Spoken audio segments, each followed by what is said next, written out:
Simply said, they're saying it with their chest. We're number 2 in the rankings. And taking on UT San Antonio in the second meeting all time between these two schools. And here come the horns.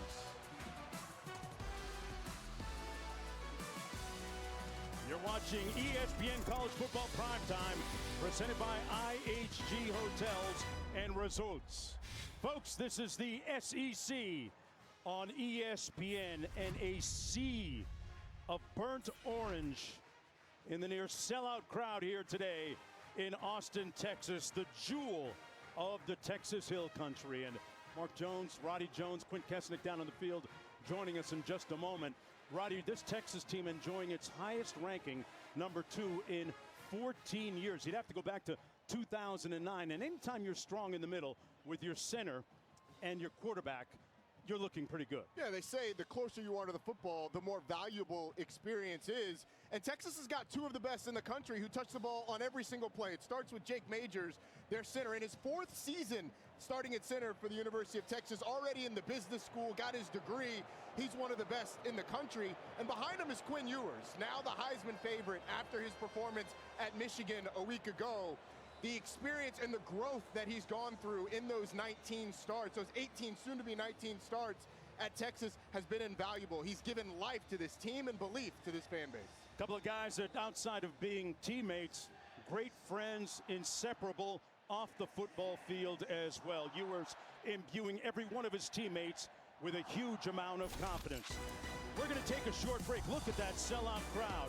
There's a festive mood inside and outside DKR, and as always, Bevo ready to go. We'll have Quint on the other side of this break.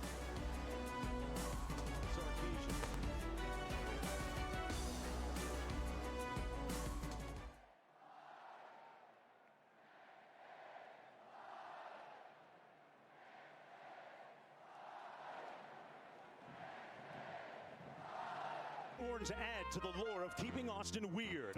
Ops on notice that Texas is to be feared. Keeping the burnt orange and white loyal, hearkening back to the days of Darrell K. Royal.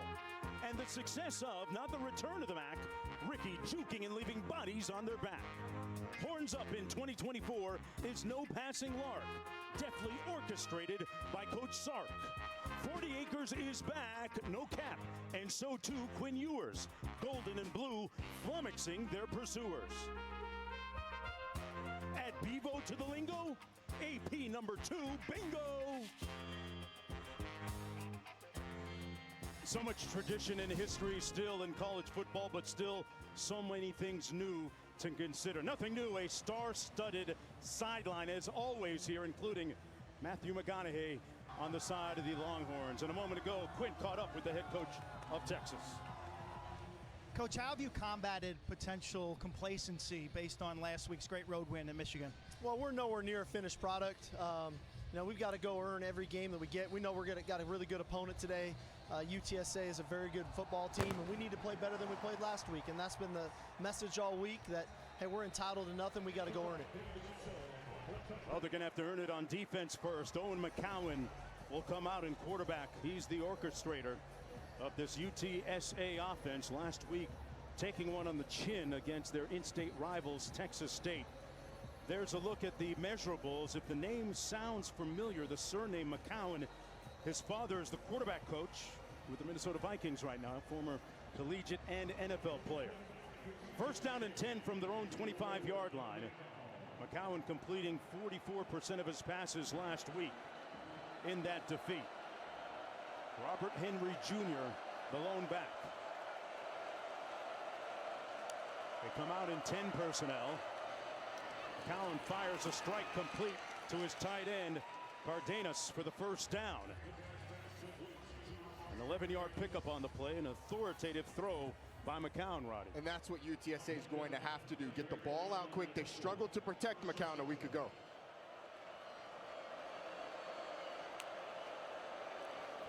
Going to toss it to Henry.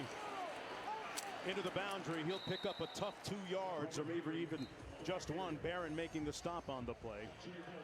Jeff Traylor is the fifth-year head coach for UT San Antonio. He's the winningest coach in school history.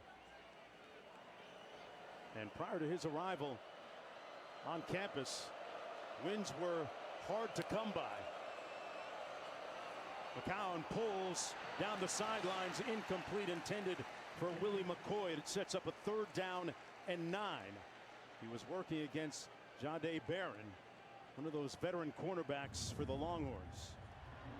Coach Sarkisian, meanwhile, 5-7 in his first year, 8 wins in year 2, including a bowl game. Last year, 12-2, and on a steady climb right now.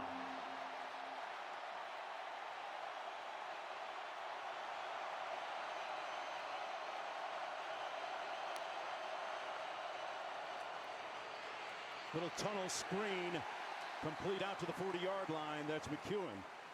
Stopped up by Anthony Hill Jr. Picked up 3 yards, not enough for the first down. And it's a 3 and out for UT San Antonio. Roddy, so much flavor here when it comes to college football, right? This feels like what college football is all about. I mean, this is a regional rivalry. 2 schools very close to each other. UTSA right down the road. An incredible environment and a nice job by this Texas defense to start. A couple of schools separated just 79 miles of Interstate 35. Silas Bolden back for this punt. A high spiral, which caroms out of bounds at about the, spotted at the 16-yard line, where it'll be 1st down and 10 for the SEC Offensive Player of the Week. On the back of that stellar performance last week at Michigan, Quinn Ewers was 24-36, threw 3 touchdowns, no interceptions, and had total command of this potent Texas offense. He's 8-0 in his last 8 road games in front of a friendly crowd here this Saturday evening.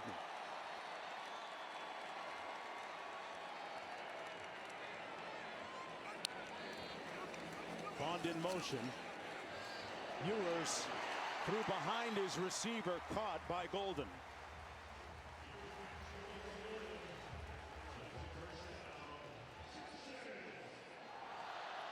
Welcome everyone to Darrell K. Royal Stadium here in Austin, Texas. And Campbell and Williams Field. I'm Mark Jones alongside Roddy Jones, Quint Kesselnick down in the field. Texas Longhorns taking on UT San Antonio. That's Quinn Ewers completing the pass to Bond, who likes his defenders shaken, not stirred. Picks up a 1st down and a missed tackle on the play as well. He picked up 11 yards.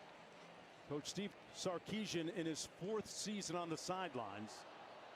Just 5 wins in his first year, 12 wins in his 3rd year, and right now ranked a lofty number 2 in the AP rankings. Coming off a big win, maybe the biggest win of the college football season last week at Michigan. Ewers taking a shot and overshoots his receiver at the 15, intended for the transfer Matthew Golden. It'll be 2nd down and 10 coming up. There's a look at the head coach Jeff Traylor in his 5th season on the sidelines for UT San Antonio. They lost to their in-state rivals last week, Texas State. 2nd down and 10. Helm in motion. He had a big week last week against Michigan. Ewers fires complete on the UTSA side of midfield. Ryan Wingo pulls it in safely for the 1st down reception. That's a pro throw from Quinn Ewers. Back to the defense, play action, comes off of it, delivers on a dig route over the middle. That is why NFL teams are salivating with number 3. 16-yard gain on the play. This is Bond.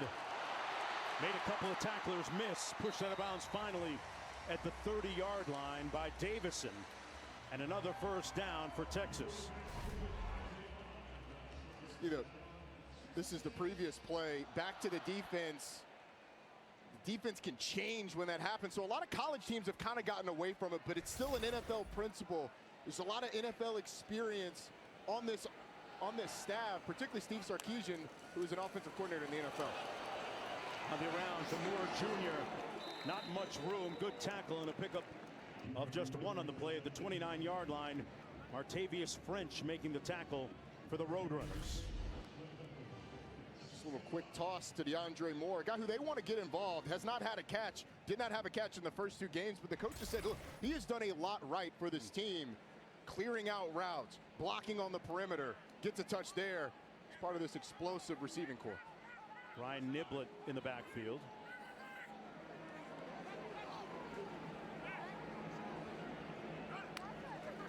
On 2nd and 9, Ewers. Out of the backfield, flares it out. Niblett with the catch and the run.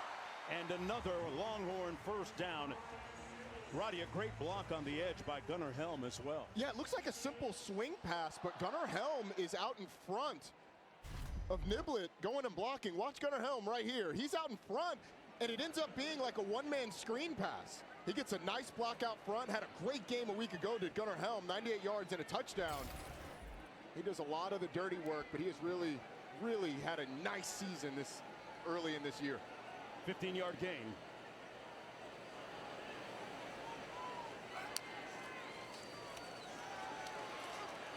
Ewers underneath, and a good open field tackle at the 9-yard line on Juan Davis. We have a flag down on the field. Let's see what the flag is all about. Remember, Texas began the Michigan game with an impressive opening drive just like this one so far. And this is going to go against the Roadrunners.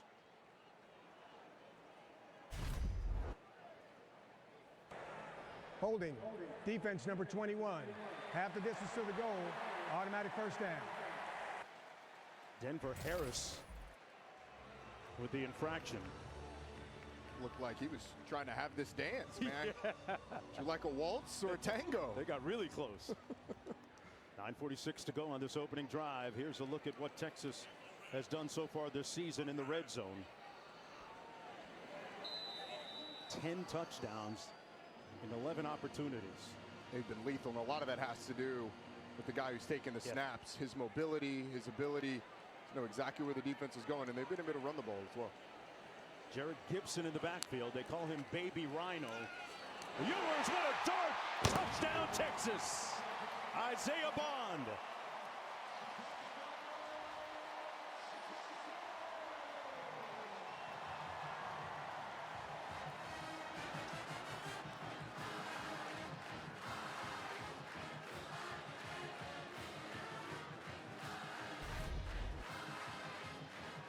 So RPO, but Quinn Ewers knows he's going to the receiver, just a flash fake, and you cannot throw the ball. You can't place the ball. You couldn't walk the ball better to Isaiah Bond than that throw right there, right on the upfield shoulder pad. It's indefensible. Wow. Ewers with his 7th touchdown pass of the season, the 44th of his career, and in back-to-back weeks, opening impressive drives by Texas. Last week they had a touchdown reception called back. No such situation this time, as Coach Sarkisian sees his team take an early 7-0 lead. Nothing wrong with that hand, at least on that throw. Yeah, strike a pose. Back after this.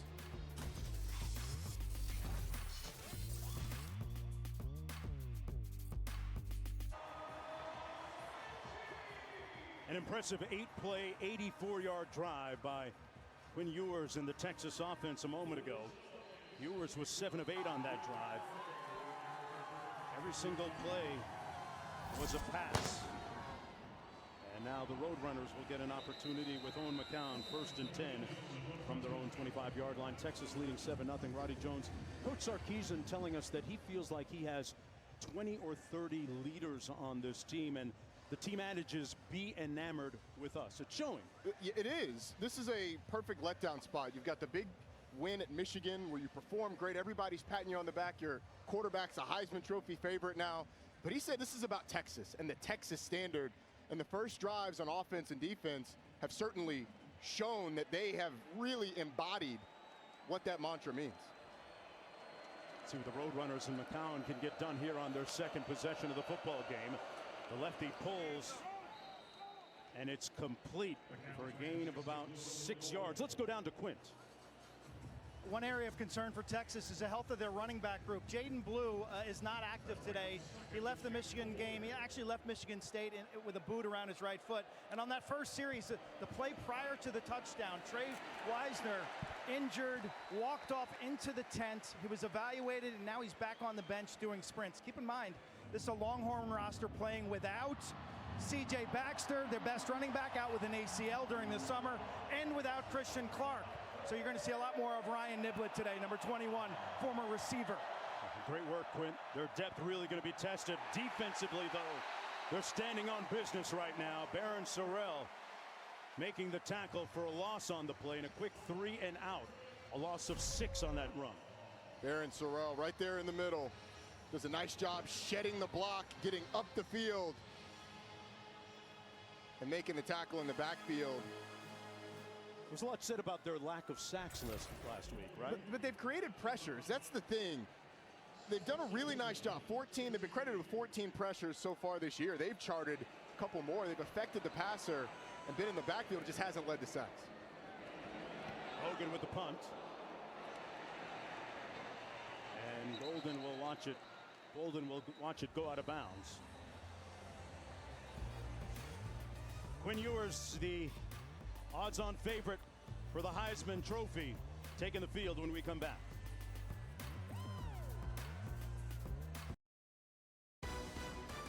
ESPN College Football Primetime is presented by IHG Hotels and Resorts. 19 hotel brands, 1 loyalty program. Download the app. And in part by Kia, movement that inspires.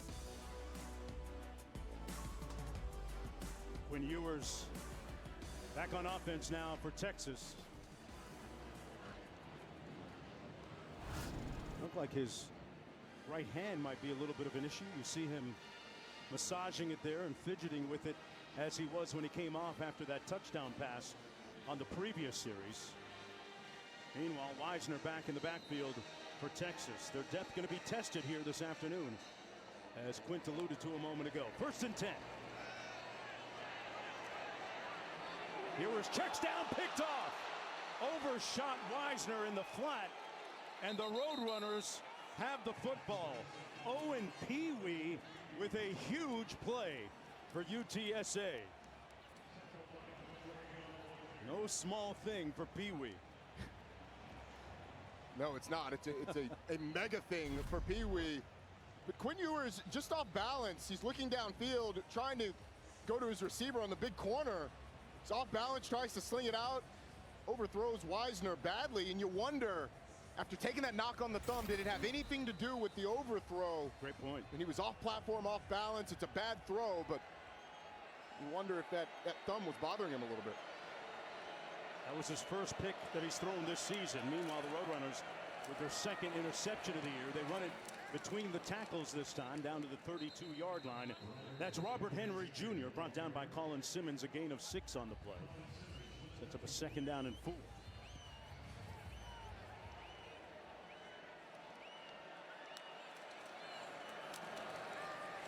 They keep it on the ground again, and it's Henry Jr. again, setting up a 3rd and short. Picked up 3. Well, next week's ABC Saturday night matchup has number 7 Tennessee and Norman squaring off against Oklahoma. Coverage beginning at 7:30 Eastern time, and live sports with where to watch only on ESPN app and ESPN.com. The ultimate viewing guide to live sports. 3rd down and 1.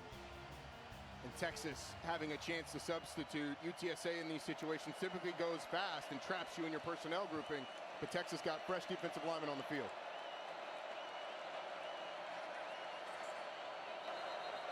Timeout. And Texas is going to call a timeout. Let's go down to Quinn. Confusion. Count them up. 1, 2, 3, 4, 5, 6, 7, 8, 9, maybe 10 Longhorns on the field there. That's not enough, Q. That's not enough. Timeout. Timeout, Texas.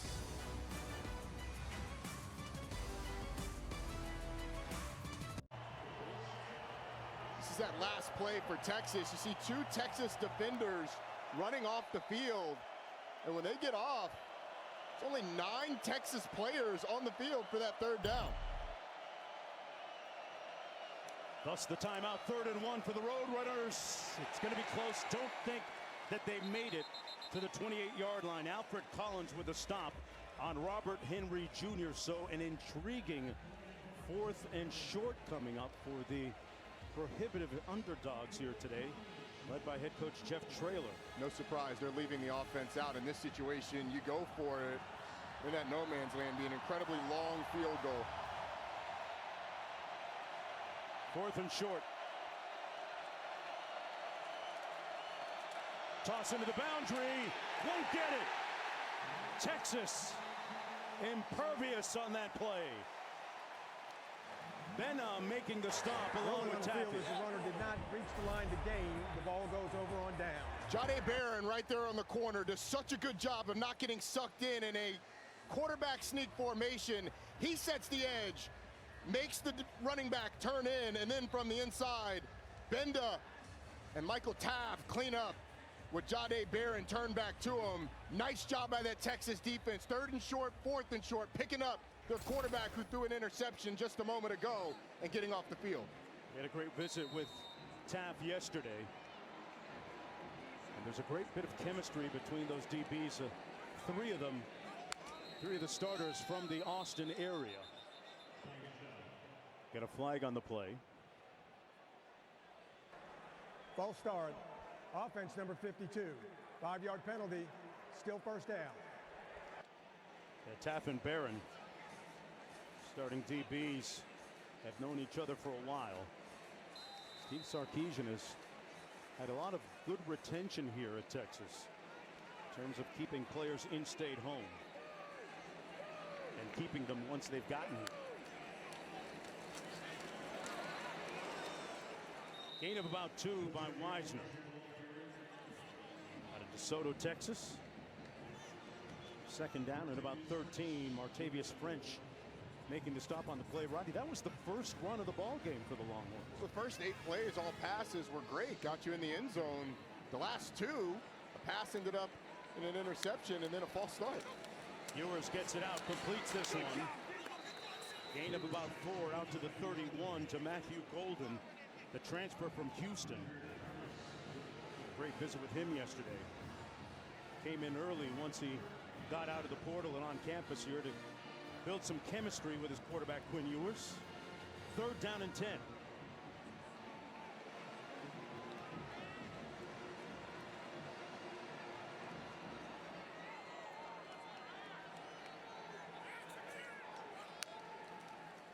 Four receivers for Ewers. An understated runner will come up a little bit short by about 2 yards at the 38. He picked up 7, but not nearly enough. So after the 4th down stop by the Longhorns defense, the offense unable to pick up a first down. So and the offense is hanging out. Not. They're hanging out on the field. 4th and short. Let me pump the brakes a little bit, partner. I mean, Steve Sarkisian being aggressive here, apparently. 4th and 3. Do you like it? I do. Let's, you know, you had great success on the first drive. False start kind of got you behind the chains. Ewers complete. That's why he left the offense on the field. Isaiah Bond, who had the touchdown reception on the last drive, picks up the first down with an 18-yard catch and run. It's confidence in your skill position. It's confidence in your quarterback. It's just a little shallow drag. Some natural picks happen. The defender hits one of his teammates. Isaiah Bond open over the middle. Quinn Ewers delivers an accurate pass, and it's a 4th down conversion.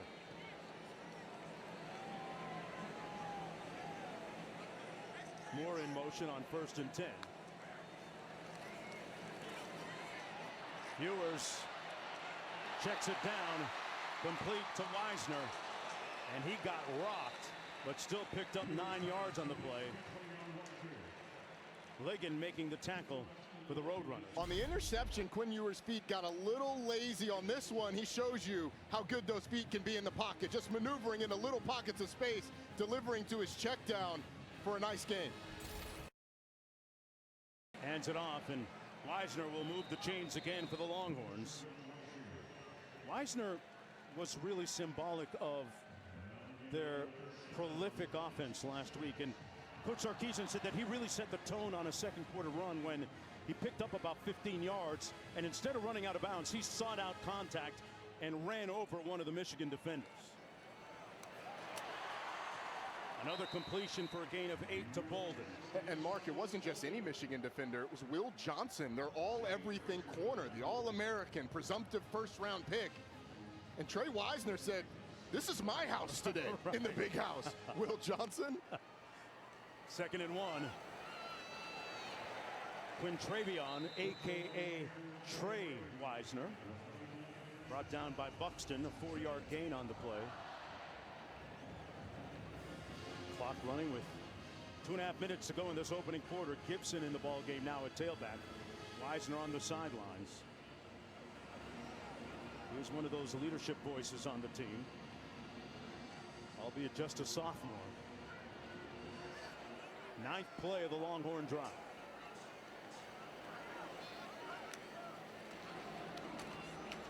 Ewers, they found a seam on that front, and Gibson picks up another first down for Texas, an 11-yard gain. It's a really nice job by DJ Campbell, the right guard, and Juan Davis, the H-back, opening up a massive hole on the counter. Those two pullers coming around, kicking out, leading up. And Gibson has the easy job right behind. He's a freshman, but I think this guy is going to be a phenomenal football player when it's all said and done. 1st and goal from the 9. Ewers hits his man out of the backfield, 1 man to beat, but a good tackle in the open field. 21. Can you do something for me? Harris with the stop on Bolden. Do your thing, 21. Do your thing. It's a nice open field tackle. He sure did. Gain of 1 on the play. We have an injured offensive lineman down in the field. It looks like Kelvin Banks Jr. That offensive line has been very good. 4 of 5 returners. Let's check in with the studio.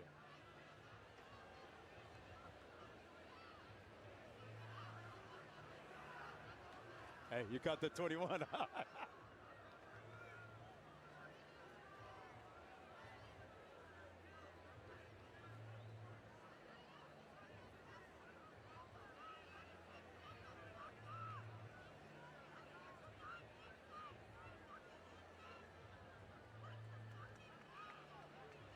Lewis Riddick could be pretty happy right now, one of our colleagues, right? He's going to be fired up. Yeah. That's a gritty win for Pitt. And that game has delivered regional rivalry. And I'm telling you. How about West Virginia playing Penn State and Pitt early in the year? Yeah. Now they obviously took an L this week, but a lot of emotional capital in those 2 games. Absolutely. And hey, I know that my neighbor down there in South Florida, Dan Marino, is going to be happy after that result. Didn't mean to flex like that, Roddy. I mean, I wasn't going to say it. I was going to pick up that name you dropped and hand it back to you. It's a good sign for Texas. Yeah. Kelvin Banks Jr. walking off. Top 10, 15 prospect in this upcoming NFL draft. All everything left tackle. I hope that we'll see him back on the field at some point during this one. Yeah, Trevor Gooseby will come in his place at that position. Ewers has completed passes to 7 different receivers. Everybody getting a chance to eat here so far in the first quarter. False start. Offense number 56. 5-yard penalty. Still 2nd down. Bring in 1 new offensive lineman and they fall apart, Roddy? Is that how it works? It's the 2nd time the right side of the offensive line has been called. I mean, as good as they've been when they've been able to run plays, they've had some operational issues. Golden in motion. Ewers gets it out, incomplete. The whistle blows. It might have been a lateral. It was. Niblett fell on the loose ball, and it's going to be spotted back at the 19-yard line. A rare miscue for the Texas offense. Coach Sarkisian talked about it, and you said at the beginning, let's be enamored with ourselves. The Texas standard is what we're trying to live up to.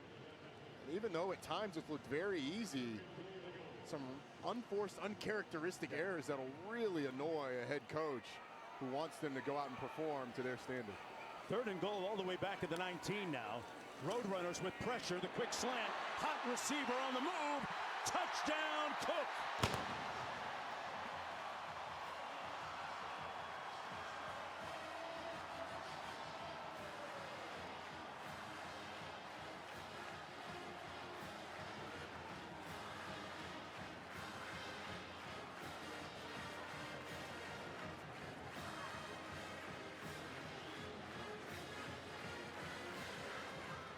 Jonte Cook with his first touchdown catch of the season and the first of his career, capping a 12-play, 69-yard drive. Mr. Fix-It, Quinn Ewers, got it right on that throw. It's a great play design by Steve Sarkisian. Great call.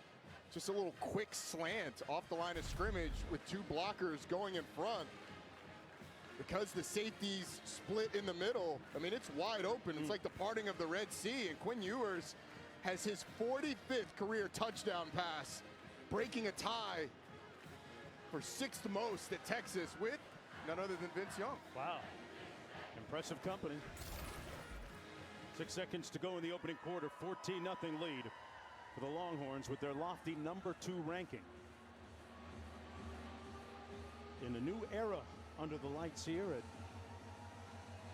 DKR, OK Royal Stadium, as the Longhorns move into the SEC. There's a bunch of dates they have circled on their calendar.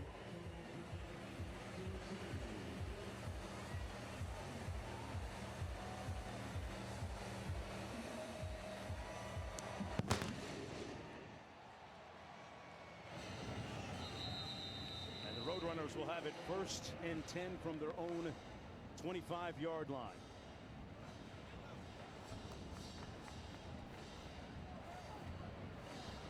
Boy, what does Owen McCown have to do to get his team going here offensively, Roddy?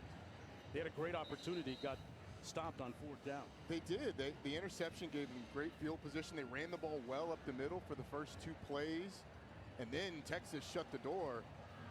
You're just looking for some rhythm offensively. Get some completions. See if you can pick up a couple first downs. Keep that defense on the sideline for a little bit.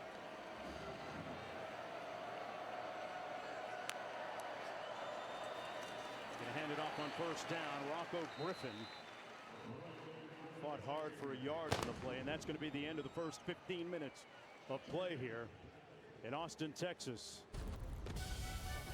Roadrunners trailing 14-0. This guy's cooler than the other side of the pillow.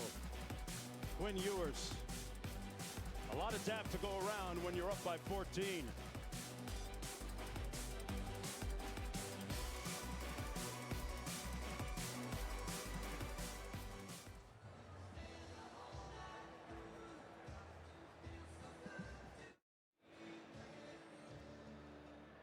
Coach,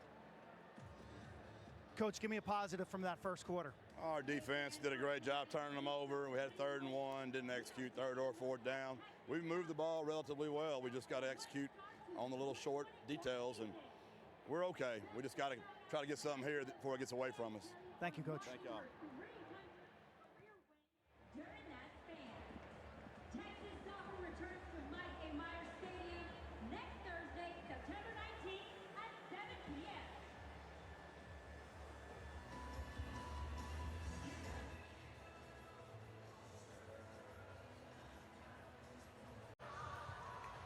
You're watching ESPN College Football Primetime, presented by IHG Hotels and Resorts.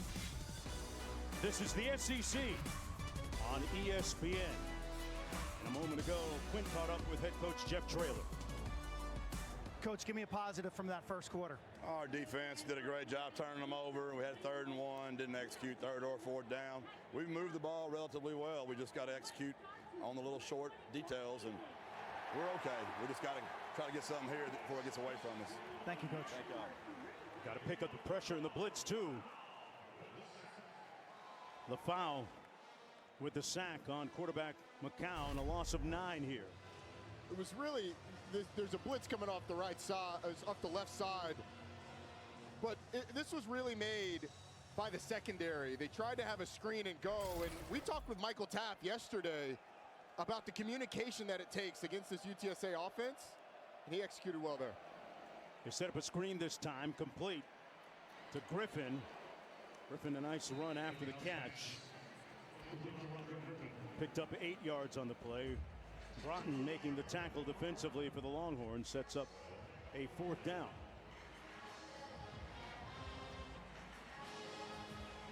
They'll have to punt again here. And Jeff Traylor just told Q, need something good to happen, need to get something going here before it gets away from us. The way this Texas offense has really been humming, it's been the self-inflicted wounds have been the only thing to really stop them, including that turnover.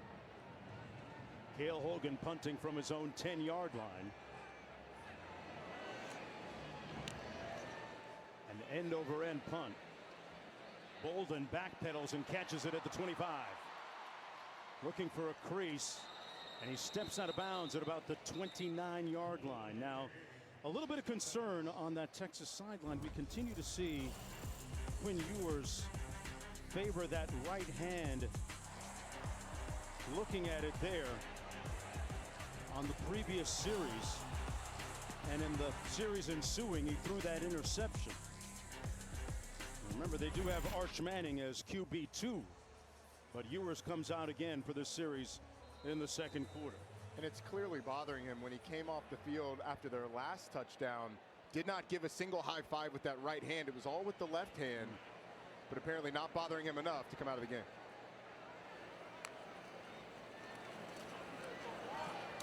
They're going to run it out to the 32-yard line. Trey Meisner. Yeah, here's what you're talking about, Roddy. He was very careful not to take any incoming dap with the right throwing hand. Works just as well with the left. 2nd down and 7. Great touch pass to his tight end. Helm leaps the defender down to the 20-yard line. Gunnar Helm went airborne over Elliott Davison to pick up a total of 49 yards. Yeah, you saw that. That's a big man going airborne. A great throw by Quinn Ewers. And then the athleticism up over the top. Got some crazy bounce there. This is Meisner on the zone.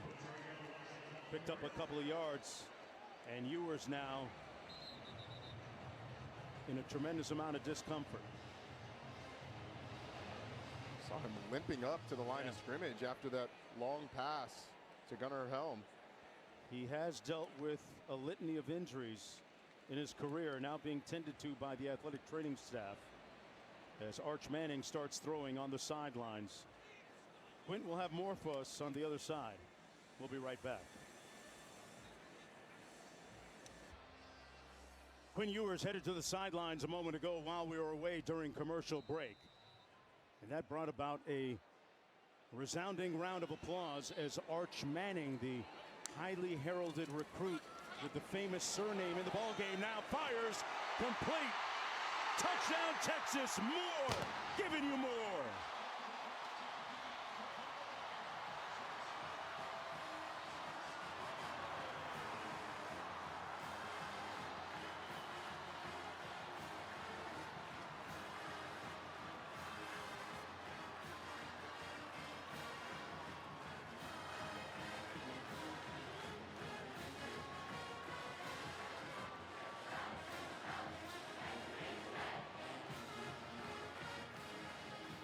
Maybe when Manning gets warmed up, he'll be more accurate.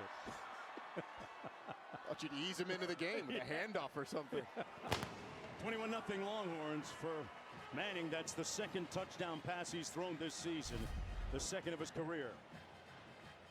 On the run, first pass he's thrown in the game in 2 weeks. Yeah. He delivers a strike to DeAndre Moore, who gets rewarded for all of his good work over the course of the season. From tremendous bloodlines and lineage, a procession of elite football talent. This is his grandfather, Archie Manning. Played in Mississippi back in the day, famous NFL player, Hall of Famer. Then Peyton, of course, at Tennessee. And Super Bowl champ with the Indianapolis Colts, and Eli, his other uncle. Man, he's got a lot of guys on speed dial if he wants, right? It was really funny hearing Peyton talk about what happens when Arch hits him up as you see his first touchdown pass against Colorado State, showing the elusiveness. But yeah. Peyton says sometimes Arch will send me a text asking about third downs, and 3 12-minute voice messages later, he probably regrets his decision to text his uncle, but certainly has a lot of knowledge to pull from. Made the right decision on that touchdown pass. Roadrunners in a hole, 21-0 here. Just underway in the second quarter. They'll start 1st and 10 from their own 25-yard line. Let's check in with the studio.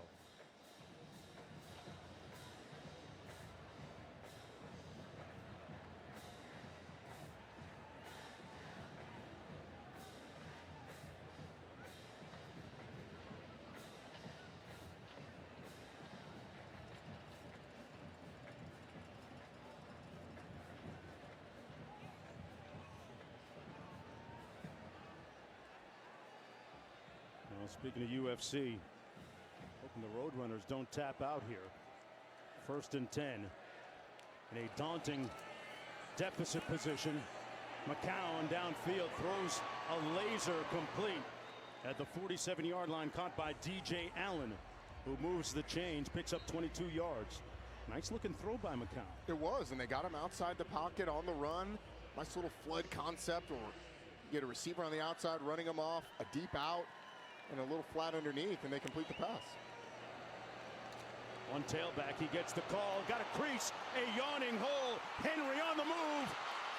Touchdown Roadrunners. What an answer by UT San Antonio.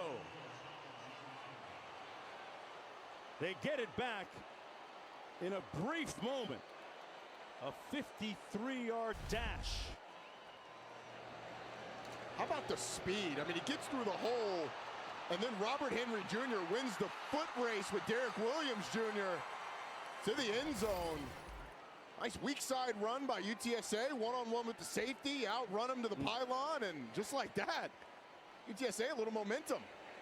That offensive line with Beatty, Missouri, James, Godnett, and Garth up front made it pretty easy for Henry. He did the rest. A career-long run for him. His first of the season, and we have a ball game 21-7 when we come back to Austin.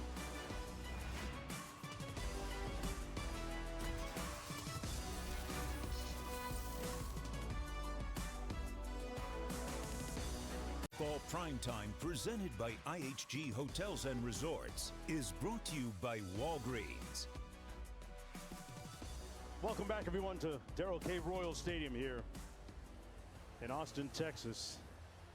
They do things big here in this state, including loading up at quarterback. Arch Manning is QB2, but right now QB1 with Ewers hobbled. We'll chronicle that for you in just a moment. But boy, that was a very timely score by UTSA.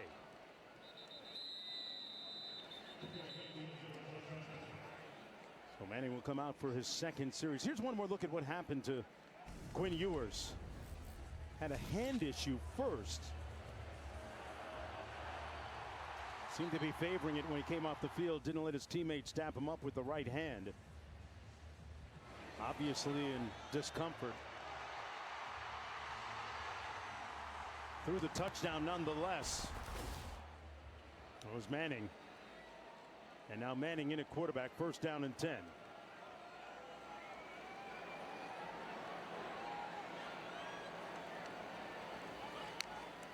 Weisner in the backfield takes the handoff into the boundary. Found a nice crease. Ended up with about 9 yards on the play. We didn't see them do much on the ground against Michigan, did we? Well, they rushed for over 100 yards in the game, 143, and it was a decent clip, but they hadn't done much on the ground in this game. Oh, look at Arch Manning. Oh, hit him with the two-step. Arch Manning, touchdown.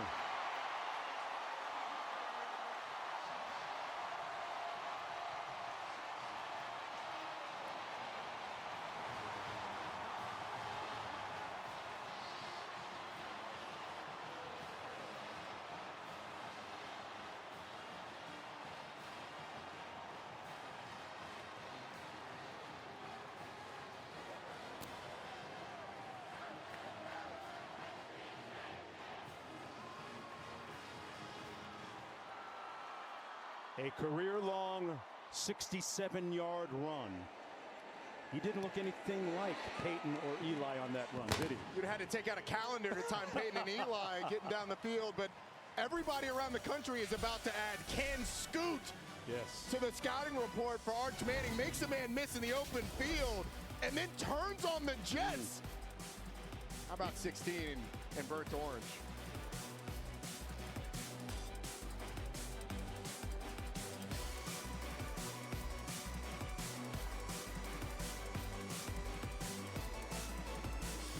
Eastern time with the Countdown crew on ESPN and the app.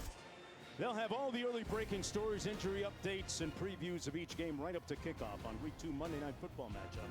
Features Kirk Cousins of the Falcons squaring off against Jalen Hurts and the Eagles. 8 Eastern on ESPN, ESPN Deportes, with Peyton and Eli once again on ESPN2. What are the chances that we see that run on the Manning cast? I would say pretty high, and if I have to imagine, it would be Eli showing a side-by-side of Arch and Peyton running and poking some fun at it. But hey, Pops Cooper could wheel a little bit. He had some turbo in his game. So could Granddad, Archie, the namesake.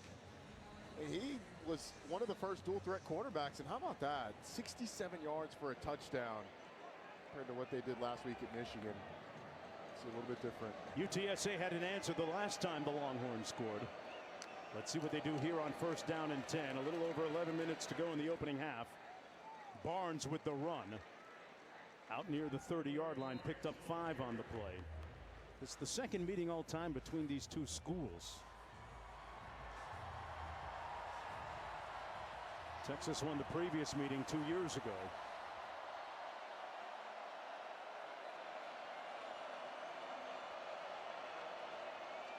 Barnes in the backfield. McCown. Caroms incomplete.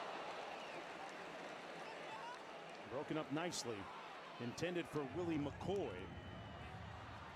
So it'll be a quick 3rd down and 5. Well, Malik Muhammad got there a little bit early on the slant. Clearly before the ball. Oh, yeah. Should have been a penalty and an automatic 1st down, pass interference. There's Ewers coming out of the tent and apparently heading into the Texas locker room. If you're just joining us, he was shaken up early in the game. The hand and a foot injury apparently. And that's going to be a 1st down reception to Jace Wilson. Ewers has missed several games during the course of his career here at Texas with various injuries. One of them a non-throwing hand injury, and that's going to be another run. Gain of 5 by Barnes. Let's go down to Q. Well, Ewers spent about 15 minutes in the medical tent here, and it's rare you see a player spend that much time, an extended stay. Doctors came out, walked over to Coach Sark, and had a long conversation. I cannot read lips. I'm not sure what they said. Ewers remained in the tent until just now, walking off under his own power with the towel over his head. Now the fans here, you'd think Heisman favorite, hush, but not quite, because Arch has played so well off the bench. Every time he's touched the ball, he's made magic happen. Out of the backfield, that's complete to Jace Wilson. Near the 1st down, Holmes with the tackle. Here's the conversation between the medical staff and head coach Steve Sarkisian. Out of a pat of resignation there almost. Have to imagine giving him the news that they advise him not coming back to the game there. Still early in the season, so much on the line, and the Roadrunners go straight ahead with Barnes. And they're going to mark that just a little bit short of the 1st down, right near midfield. So 4th down coming up. Offense apparently going to stay on the field here, partner. They had a 4th and short earlier in this game. Got in a quarterback sneak formation, tried to pitch it out. It didn't work. See what they try and dial up here.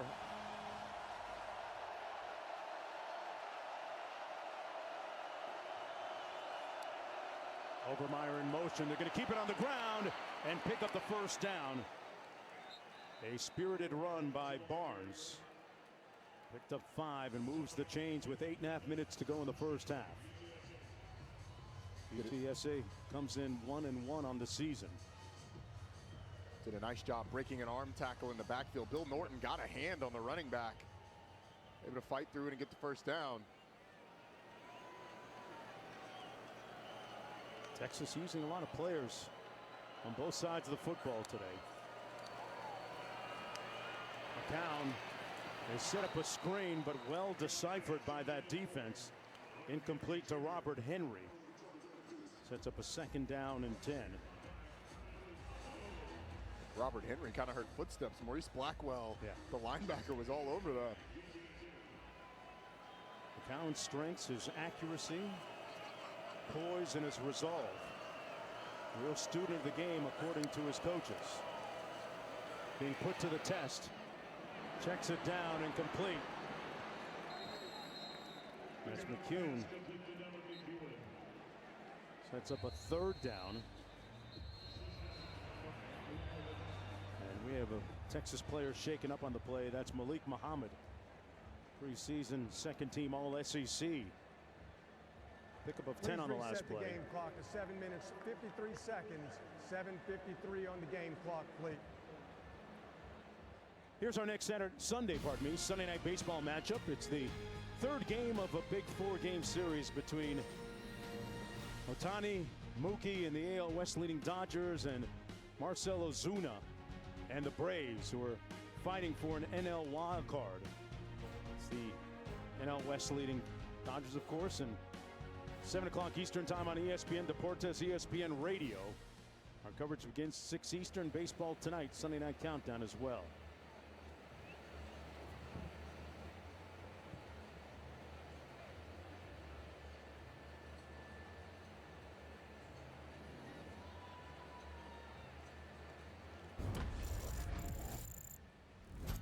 Well, this was the scene a couple of weeks ago against Colorado State. Arch Manning with his first touchdown pass. Confident young man, and that was the 2nd one to Moore. And this one should not surprise you if you've watched him throughout high school and here at UT. And man, he geared down going into the end zone and looked back after running away from those DBs. I know he's a great athlete, and you say it should not surprise me. The ease with which he pulled away from those guys, that did surprise me a little bit. When you're able to shift down to 2nd gear going into the end zone. 10th play of this Roadrunner drive. 1st and 10 at the 36. McCown will tuck it under. Got a nice block on the edge and got a field and picked up the 1st down. Using his mobility there. 7:30 to go in the 1st half. UTSA quietly having a really nice drive. Turn on the ground, through the air, and scramble. McCown on the RPO. Passes it complete to Houston Thomas, his tight end. Remember last week we saw a lot of Marburger too in the 2nd half in their game against Texas State. Did. The backup Eddie Lee Marburger played the whole 2nd half, as you said. And some of that was the game was out of hand. It was 35-3 at halftime. They wanted to get Marburger experience. But Owen McCown had taken some shots in that 1st half, especially towards the end of it. Young man that's very special to Jeff Traylor. He has had a 20-year relationship with the McCown family.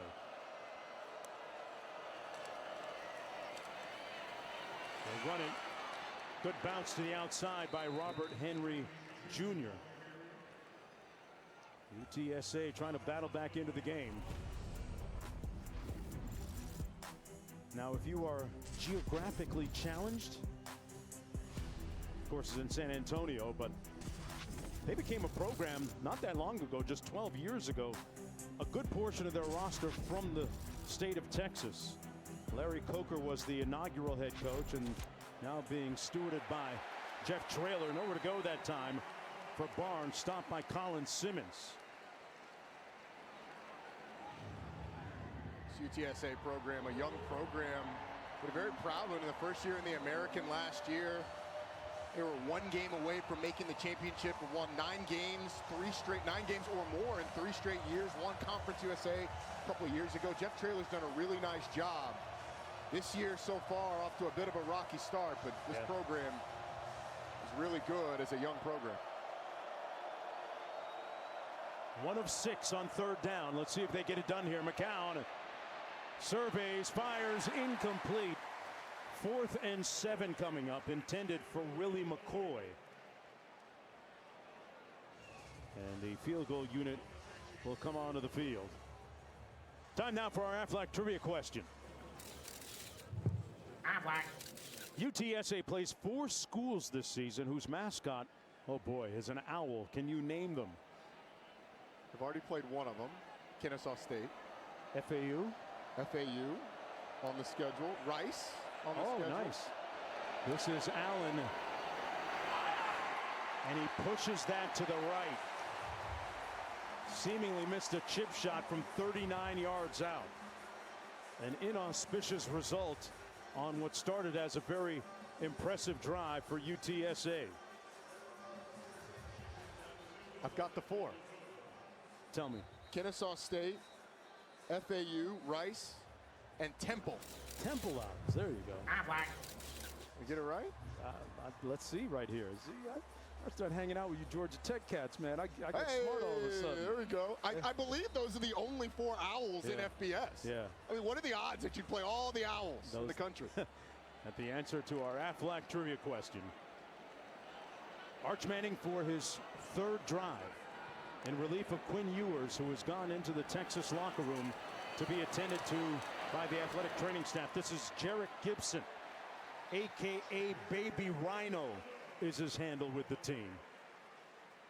Running like one there, picked up 9 yards on the play. 5'10", 205-pound freshman from Gainesville, Florida, out of IMG Academy. 2nd down and 1.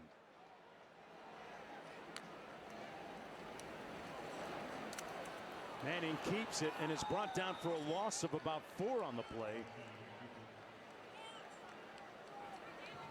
Sets up a long 3rd down. Dumas in on the stop. Cyrus Duma. Arch Manning actually makes the right read. He's reading the in-man on line of scrimmage. Jamori Robinson, UTSA just had a nice call where Dumas coming off of that side on a blitz anyway in run support. 3rd and 5. Remember, there's communications with the sidelines. Up to 15 seconds on the play clock this year. Manning backside pressure. They heated him up and got to him all the way back at the 14. Taylor with the sack on the play. A huge play for the Roadrunners, who will get off the field here. This is where you see the youth of Arch Manning coming in. UTSA showed this blitz on the initial clap, and then they bring it anyway. Taylor was always going to be free coming from that far back from the field. You've got to get the ball out of your hands or check it down to somebody hot. Arch Manning holds on to it too long and takes the sack. Michael Curran out of St. Thomas Aquinas in Fort Lauderdale, Florida, with the punt. A fair catch called by Chris Carpenter. Back at about the 32-yard line, the Roadrunners with possession. 3:33 to go in the first half. Now a quick word from Verbo. As your host, I have some rules. 2 flush maximum per bathroom visit. No games, no fun. There's a great barbecue outside, but don't touch that. Meanwhile, at a Verbo, when other vacation rentals make you share your turf with a host, try one that's all yours. Saw Nick Saban in that commercial. Steve Sarkisian considers Saban and Pete Carroll amongst mentors and good friends, guys that he has used as a roadmap for coaching success. McCown hands it off and nowhere to go. The impregnable defensive front for Texas showing up that time against Rocco Griffin. 2nd and 12. Been a lot of talk about the interior of this Texas defense and the defensive line in general with the losses of Tavondre Sweat and Byron Murphy, but it's a really experienced unit. Ethan Burke, one of Quint's favorites, a former lacrosse guy, bulked up. Looks great coming off the edge. Yeah, 6'6", and a good length.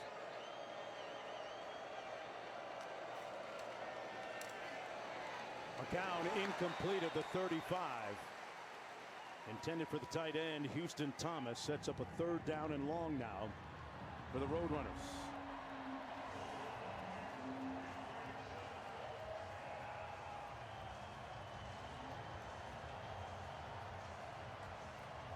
Texas has struggled sacking the quarterback this season so far, but they've been able to create pressure. Can these edge rushers, including Trey Moore, the UTSA transfer, get pressure on Owen McCown on this third down? And what does UTSA have for the potential pressure? Moore trying to get to his former teammate. That pass, they're going to rule it complete. But there's a flag down on the play. It went to Chris Carpenter.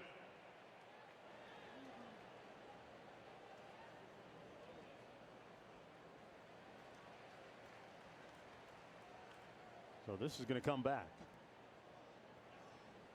I think Texas. Holding, offense number 75. That penalty is declined. 4th down.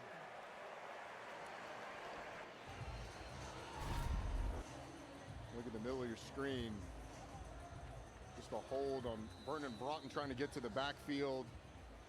Gets held by Vinley to Tafu. This guy that missed last week's game, one of their more talented offensive linemen. Yeah, they had a couple offensive linemen missed. Tafu and Makai Hart both missed. And to be honest, they needed them last week. 4th punt of the afternoon for Hogan. Perched at his own 24.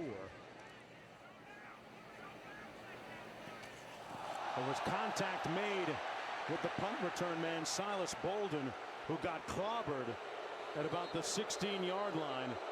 Thus the flag. Marcellus Wilkerson, number 12, appeared to be the one to make initial contact, and you can understand if Silas Bolden was more than shaken up there, and that's why they have that rule in to protect the punt returner. Silas Bolden did not call for a fair catch. He's going to try and return this, but Wilkerson obviously way early. He was pushed into him a little bit. There is no foul for kick catch interference. The player was pushed into the receiver. Illegal block in the back. Receiving team. 10-yard penalty. 1st down. Let's bring in our rules analyst, Bill Lamagna. Bill, what are your thoughts on that last call? I can see why it was called, but it was a good job by the crew to get together. That's a good flag pickup. He was pushed into there. Bill, in that situation where the player is pushed, I mean, it still stuck out his arm to grab the returner. Would that absolve the guy who pushed him at all? It's going to, well, you have to read, is the defender under his control, or is it because of him being pushed? So I think that arm contact he had there, I'm not going to put that in there for a foul. Okay. He was there because of the contact by the blocker pushing him in there. Wonderful clarification. Thanks a lot, Bill. They're going to move the nose of the football back to the 3-yard line. And Ewers there on the sidelines now in street clothes. So he is done for the rest of the football game. Quinn Ewers injured here in the first half. Arch Manning out of his end zone. Incomplete and almost intercepted at the 35-yard line. Good coverage by Frazier on the play. Zay Frazier sets up a 2nd down and 10. Trying to hit the shot downfield, and he had all day to throw. Unfortunately for him, tomorrow almost came because you had Brevin Randall blitzing late. Almost gets there for the sack, and then it almost ends up in an interception down the field. 2nd and 10. They're going to keep it on the ground this time. Over the left side of that offensive line. Over that all-SEC first team selection, Kelvin Banks making a little bit of space with Hayden Connor. Close to a 1st down. With under 2 minutes to go, we take the 2-minute timeout and return on the other side.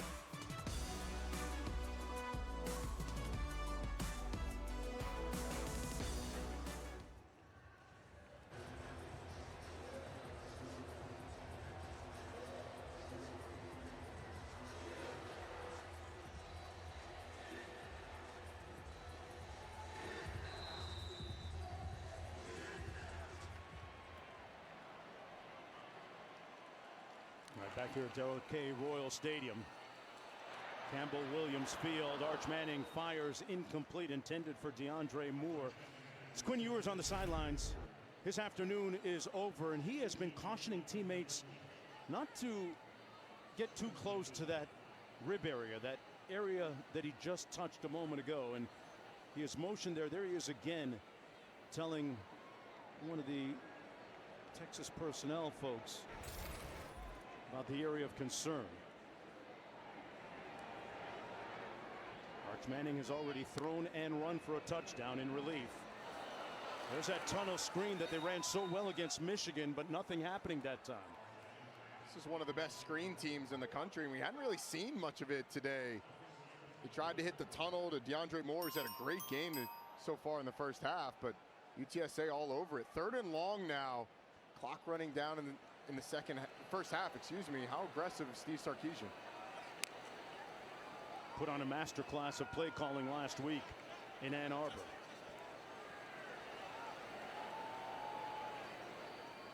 We got to the 24. Manning checks it down, and they're going to come up short of the first down. Gibson, and UTSA gets off the field and feeling themselves a little bit right now because they're talking to Steve Sarkisian in the UT sideline. A timeout called on the field by the Roadrunners. UTSA there first. It'll be 30 seconds. That's their first of 3. Let's go down to Quint. Well, Coach Sark was kneeling at the 22-yard line, and as the ball carrier ran up the sideline, the right hand of the UTSA tackler grabbed the face mask of the Longhorn helmet. I mean, right in front of Coach. He was kneeling down in the white area, and he's all over the officials. Face mask, face mask, face mask, and apparently they're not going to look at it. I saw the right hand. Yeah, there it is. On the bars. Yeah, you're right there, Quint. And there's Coach Sarkisian motioning to the official. Got down on bended knee, trying to get the call. He, unlike Boyce, I mean, he could explain why he was there. Earned with the punt. Fair catch called back at the 40-yard line by the Roadrunners with a couple of timeouts remaining. 52 seconds to go on the clock after that 39-yard boot. UTSA in a position now going into halftime. Texas gets the ball coming out, but to feel really good about themselves if they're able to get some points on the board. The score is what the score is right now, but if you're able to score a touchdown to cut it to a 2-score game, Arch Manning has slowed down significantly on the offensive side for Texas, and this offense has been able to move the ball on Texas's defense the last couple possessions.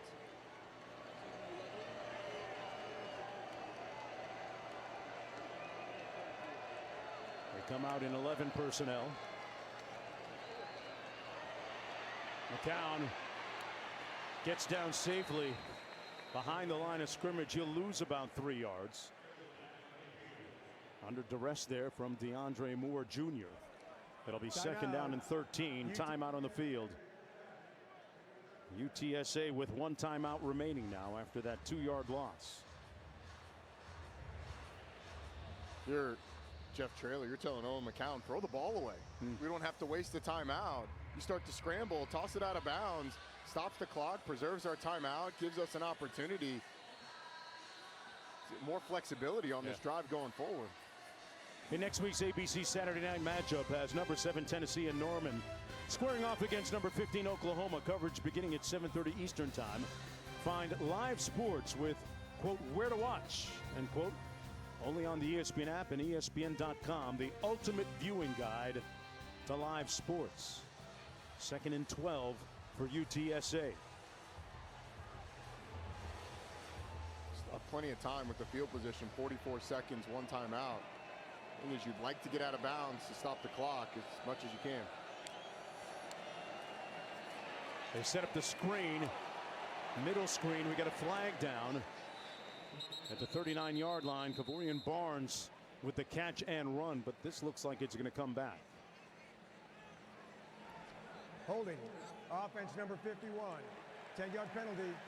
Still second down. C.J. James Jr. Please reset the game clock to 39 seconds. 39 Watch seconds. C.J. James Jr., the center. There's holding, and then there's WWE style holding. Yeah.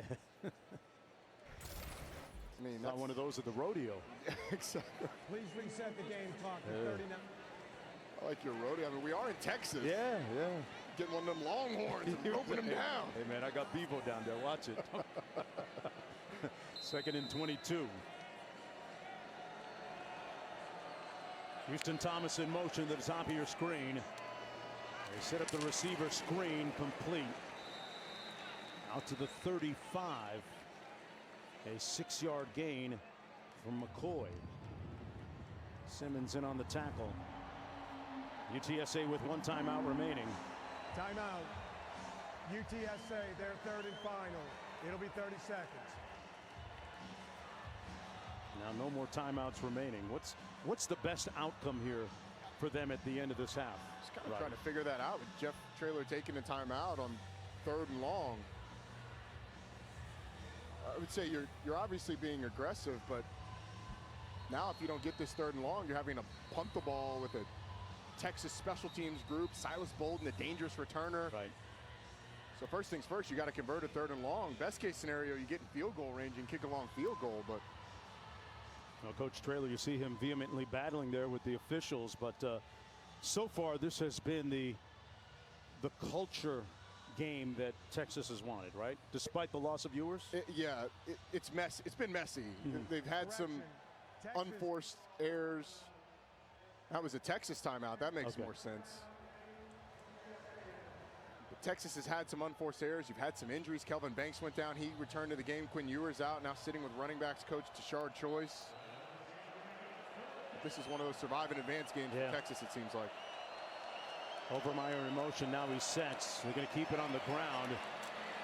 Nice burst through the right side of that offensive line by Barnes.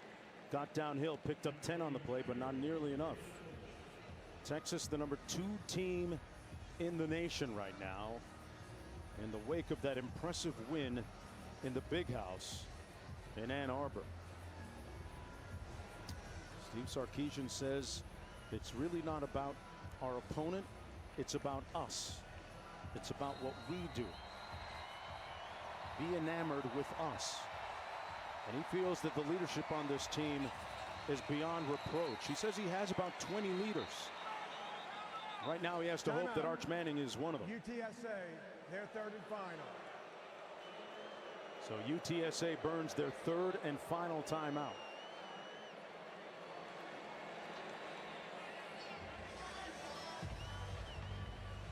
As Ewers will meet and greet his teammates in the locker room ahead of time.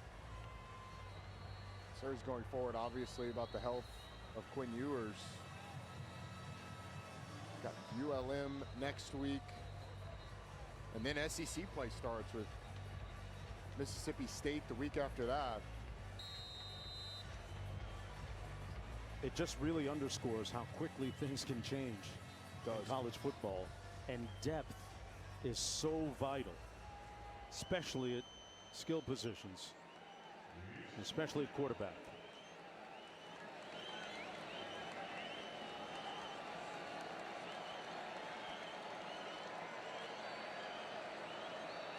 They line up in a trips left formation. Little receiver screen complete to McEwen. And that's going to be the end of the first half of play. The Longhorns lead it over the Roadrunners 28-7. And this game This is the end of the 2nd quarter. will be orchestrated and choreographed by Arch Manning as far as Texas is concerned the rest of the way. Let's go downstairs to Quint with Coach Sarkisian. Coach, the doctors came over to you. What did they tell you about Quinn? He's got a strained abdomen. How would you characterize the play of Arch? Oh, it's a good start. Good breakdown of protection there. So he's going through it. It's first time really playing good football. So we'll see what happens. How do you adjust your process right now as you go inside in terms of your call sheet with a freshman quarterback? We just want to call the things that he's good at and that the guys have been practicing and that we feel comfortable with. Thank you, Coach. Yep. You see the numbers right there on the screen. Arch Manning is the guy moving forward. The head coach not seemingly concerned. 28-7 at the break. Matt Berry, Joey Galloway, and Dan Mullen back in the studio.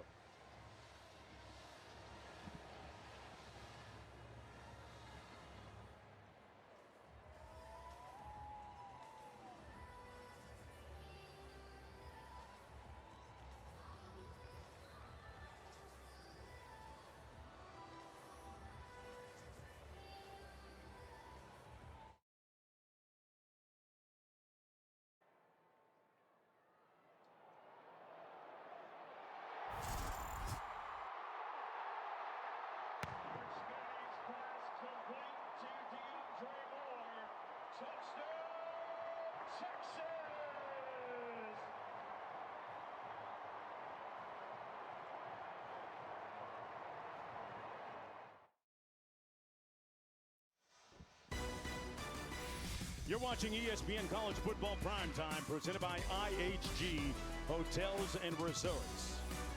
This is the SEC on ESPN, the second meeting all time between UTSA and Texas, 28-7 at the break. As we take a look at our playbook, brought to you by Modelo. Quinn Ewers on the sidelines with Matt McConaughey, and here's part of the reason why. We'll explain it. He started off red hot, but then injured his abdomen, we were told at halftime, with Quint and Coach Sarkisian. Went to the sidelines, went into the tent, was attended to for some 10 to 15 minutes, and then finally went into the locker room. Thus, Arch Manning entering the game, making an immediate impact. That was his first pass, Roddy. Yeah, and on the third play he was in, he takes a long pass for a touchdown, but it wasn't all sunshine and rainbows. Held onto the ball, took a sack, and on that one, gets hit in the end zone. Welcome to college football, young man. See what he can do in the second half. Yeah, he'll have the opportunity here in the beginning of the third quarter. Mark Jones, Roddy Jones, Quinn Kessenich down on the field. Manning taking the pitch right now. And after that initial wave of excitement in the touchdown pass and the touchdown run, it turned a little bit for Texas offensively. It did. It's been a little sloppy. And then with Arch Manning in, you had the excitement early on, 2 touchdowns in its first 3 plays. And then as they got into the drop-back pass game, it seemed to be moving a little fast. So we'll see. This is his first extended action with the starters in both offensively for him and the defensive starters in as well. We'll see how he responds. First down and 10 from their 25-yard line. Moore in motion. He's already caught a touchdown pass. They hand it off. And a big hit on Gibson by Elliott Davison. Let's go down to Quint. This game feels closer than the score. The words of Jeff Traylor, UTSA head coach. I asked him about Arch. He says he can run. I was like, yeah, he can run. One thing to look for is pressure. UTSA wants to continue to pressure an inexperienced quarterback. At times, Arch's internal clock hasn't been in sync with game speed. They tipped it and almost picked it off right there, Q. They were coming with some pressure off the corner, and it's going to be 3rd down and 3, Roddy. It was a good example of what Q was just talking about. A blitz from the nickel, and Texas, anticipating it coming, just wants to spit it out to the running back. But ball doesn't get out there quick enough. It almost ends up in a little bit of danger, that ball being tipped as high as it was. They're 1 of 4 on 3rd down. Taylor broke that pass up.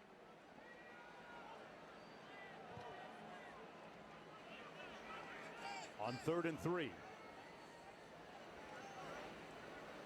Niblett motioning out of the backfield. They go empty. Manning throws a dart complete. Great spin by Golden. Man, that was 24-karat Golden. And he moves the chains. A 19-yard gain and a 1st down. This is the natural ability. Quick, tight release. Hits him almost right in the face mask. For Matthew Golden, who ran a great route against man coverage. Short area quickness, creating the separation. Nice job getting the ball out quick by Arch Manning. Garrett Gibson back in the backfield. Takes it on the run, on the counter, and nowhere to go. Met there on Texas's side of midfield at about the 49 by Martavius French. That's going to be a loss of 2 on the play. 2nd down and 12. This is a Roadrunner squad that lost its best defensive back to Oregon, its best safety to New Mexico, and its best rush end to the team they're playing right now in the transfer portal. It's tough out there on those mean portal streets, Roddy. Yeah, it is. Out of the backfield, pass complete, and room to burn for Bond. Isaiah Bond, touchdown.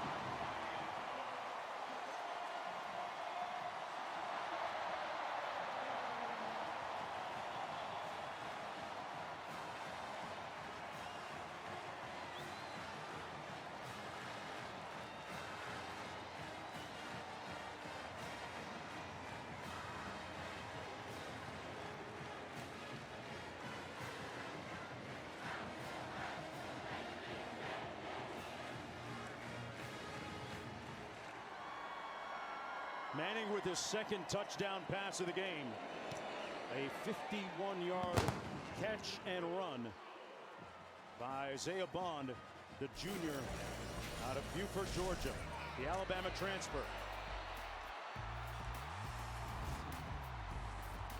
Showed them his shoe bottoms. It was over after that. Had that Julian Alfred speed. That was Olympic gold.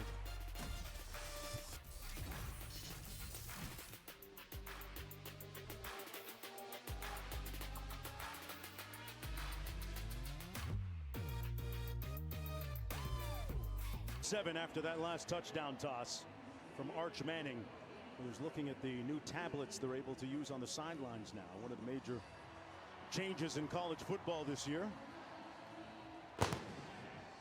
Bond with the touchdown reception a moment ago, and the Roadrunners will have it 1st and 10 from their own 25. As we take a look at this week's college football rankings, brought to you by Goodyear. See what's happening in the top 10 so far.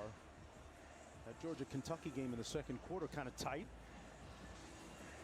Rest of the top 10 taking care of business. Missouri had to score, I believe it was 3 straight scores, 21 straight points to beat Boston College at home.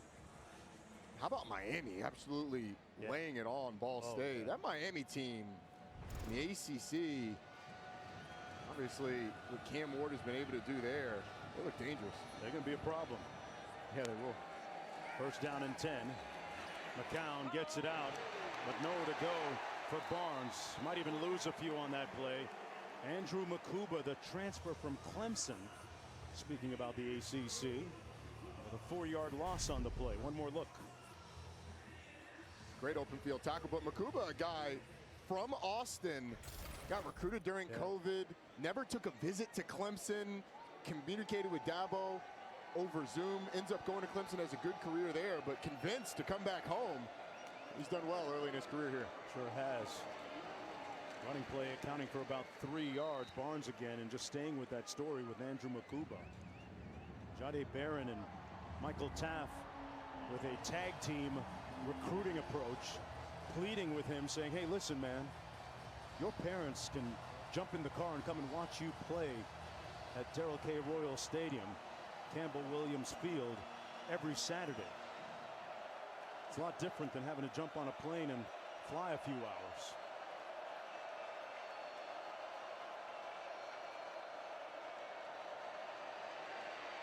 The screen on 3rd and 12. McEwen with the catch, and they're going to come up short. Anthony Hill Jr. leading the way on the tackle. A 3-yard gain, but not nearly enough.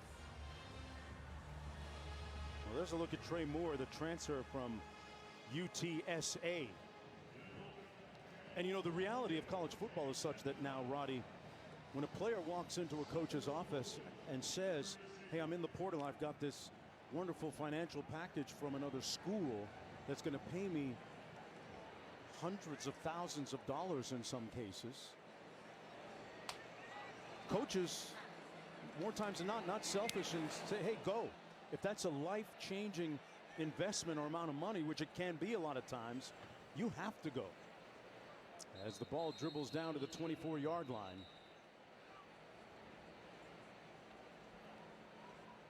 That amount of money can be a great start in life for a lot of players. Certainly can. It's frustrating for these group of 5 schools.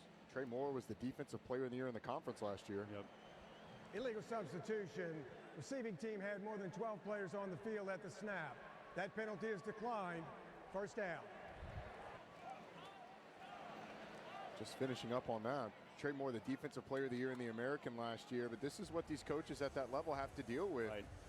And we've seen almost half of these all-conference teams of Group of 5 from Group of 5 conferences end up in the transfer portal to see what they can get financially, and oftentimes schools like Texas with all the resources are able to benefit by getting great players and fortifying their defense. It's like Texas getting Trey Moore. There's a lot of coaches that jump in the portal from time to time too. For much more money. Yes. Manning taking a shot on the post. Room service. Wide open. Wingo. Touchdown.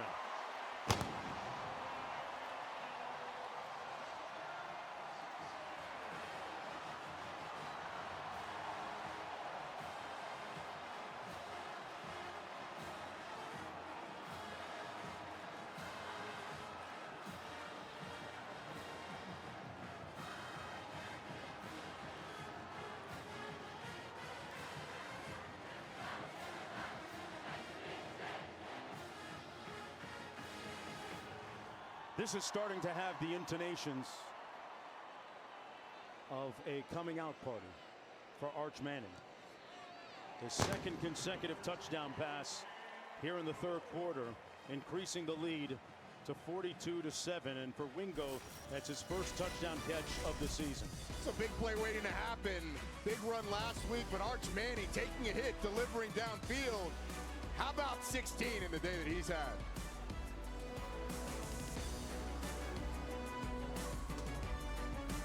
His second touchdown of the second half. Ewers out with an abdominal injury, we were told by head coach Steve Sarkisian. He told our Quinn Kesselnick that on the sidelines, but in Ewers' absence, look at the numbers for Arch Manning.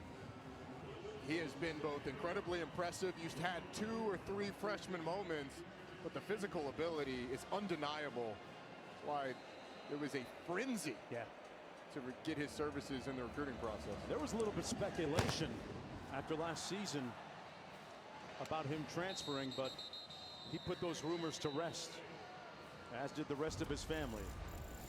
Said he wanted to enjoy being around his classmates and teammates. He's enjoying his teammates here, Roddy. That was the first play that he was in. Throws a touchdown pass. Third play he's in. Makes the safety miss. Outruns the secondary. He spits it out to Isaiah Bond, who really does the rest with his legs. And then on the last one, hangs in the pocket, takes a shot, delivers downfield to Ryan Wingo, who every time this guy touches the ball, it seems like it's a big play. He's held onto the ball a little too long a couple of times, but other than that, I think it's about as good as you could expect from Arch Manning, his first extended action. Nice run for a first down and then some by number 24, Rocco Griffin. Transfer from Vanderbilt, picked up 18 yards and moves the chains. Arch Manning said about those rumors of him transferring and getting the Porter, said, I want to develop from Sark. I was told that good things happen to people who work hard and put their head down, and that's what I'm focused on. McCowan under some heat, tiptoes up the sideline, is going to end up about 3 yards shy of the first down, picked up 6. Colin Simmons in pursuit on the play. Mark, you mentioned the development that Arch Manning wants here. Think of all the NFL experience that he's around. Wow. With Steve Sarkisian, who is obviously in the NFL with the Atlanta Falcons. Kyle Flood, the offensive coordinator, also spent time in the NFL as well. They've been together a long time on the end around. Henderson down to the 44-yard line. Continue though about the NFL lineage they have. I mean, the receivers coach, Chris Jackson, longtime NFL career. Running backs coach, Tashard Choice, long NFL career as players. So they know how to help him prepare at an NFL level. And yes, he's got his uncles to reach out to, but when you have people every single day helping coach you and a quarterback ahead of you that you've got a good relationship in, you get that development. Caught by Houston Thomas in traffic. Makuba brought some boom, hit him, but he hung on to it. A 9-yard pickup. Second down coming up, approaching 9 minutes to go in the third quarter. Makuba had 4 tackles and an interception, 2 pass breakups at Michigan. McCown checks it down, and a nice strong first down. A determined run by Rocco Griffin, picked up 4.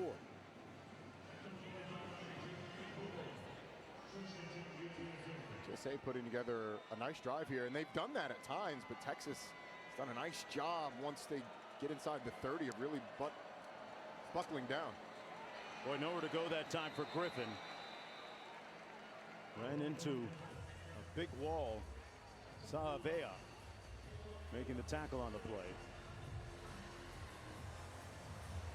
That's up second down. We've seen a lot of players on both sides of the ball for the Longhorns. Steve Sarkisian has been recruiting such that they're ready for this SEC. McCown completes it to Cardenas. Got 4 on the play. Barron making the tackle. And when people talk about recruiting at an SEC level, to me that screams two things. One, you have to recruit really well on the offensive and defensive lines, and two, you have to recruit depth at every position. And Texas has done that. Now in year 4, number 2 in the country, McCown sacked. Back at the 37-yard line, Colin Simmons got there. It's a defense that was somewhat criticized for not enough sacks last week at Michigan. They got to the QB here. You talk about recruiting. Colin Simmons, a top 10 national recruit. This is why stars matter. Coming off the edge with a speed rush, the bend from the 6'3", 250-pound edge rusher. Get your chest, young man. That was a nice little move there. 2-time state champ. Once in basketball as well. Allen going to attempt this field goal from 54 yards out. It's good, but they blew the whistle prior to the kick. Timeout. UTSA, their first. Well, that would have been a career long. Well, they'll have to do it again. Jeff Traylor's going to have to hope he didn't just ice his own kicker. Yeah. Well, tonight, SEC football final with Dari Noka, Chris Doring, and Benjamin Watson. They'll take you through the biggest stories of the day and break down all the SEC games, 11 Eastern, 10 Central, over on the SEC Network and the ESPN app. Guys will have a lot to talk about. Obviously, what happened in the swamp with Texas A&M starting a backup quarterback, going on the road and winning at Florida. Missouri coming back with their win at home against Boston College. Ole Miss looks to be rolling.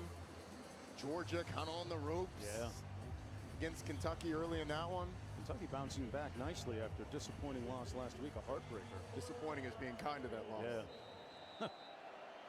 So we're going to do it again. Chase Allen from 54 yards out. His previous career long stands at 53. Well, the first one went better. And it remains 42-7 with 6:43 to go in the third quarter. The Roadrunners coming up just a little bit short as Arch Manning gets ready to take the field and get back to work.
Sections across the country are competing to be the Taco Bell Live Más Student Section of the Year.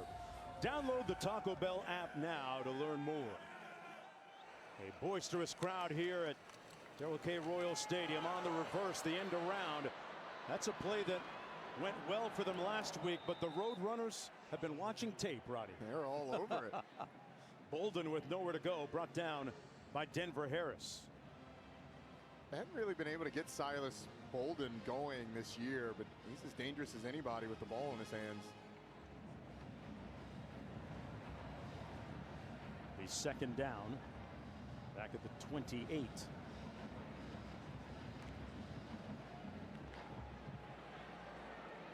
run it to the field. Gibson, the moderate gain, tackled by Vic Shaw.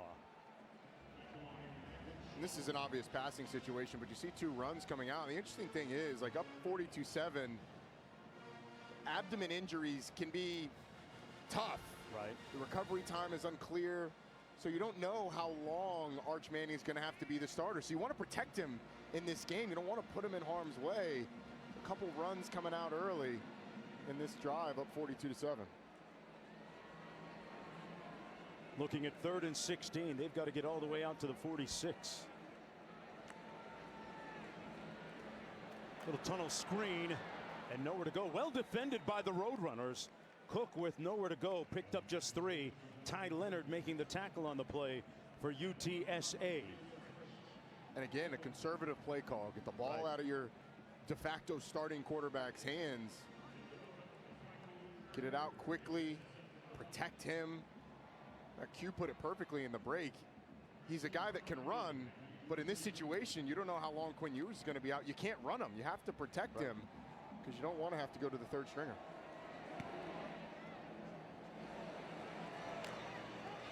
On the return, Carpenter made one guy miss and got out beyond the 30 to the 31 on the 41-yard punt. It'll be 1st and 10 for the Roadrunners. And Owen McCown.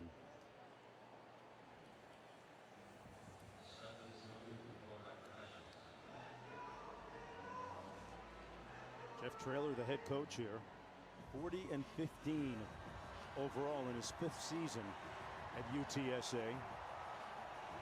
Looking to press the right buttons here tonight in a desperate situation. He considers Bob Stoops and Mac Brown friends and mentors of his. A legendary high school coach in the state of Texas. If you're watching this, you know about high school football in the state of Texas. You're a legendary high school coach. You're a legend in the state of Texas. McCown has now completed his last 10 passes in a row. Will Henderson making the catch that time out to the 36-yard line. 4.5 minutes to go. We take a look at the coaching resume for Coach Traylor. Guided UTSA to its first ever bowl victory last year. And that play sets up a 3rd and about 2 to go. Former associate head coach and running backs coach at Arkansas back in 2018-2019 with Chad Morris. Q has more. Well, married for 33 years to Carrie. He was a long time, 15-year high school coach, and one of the best, as Roddy said.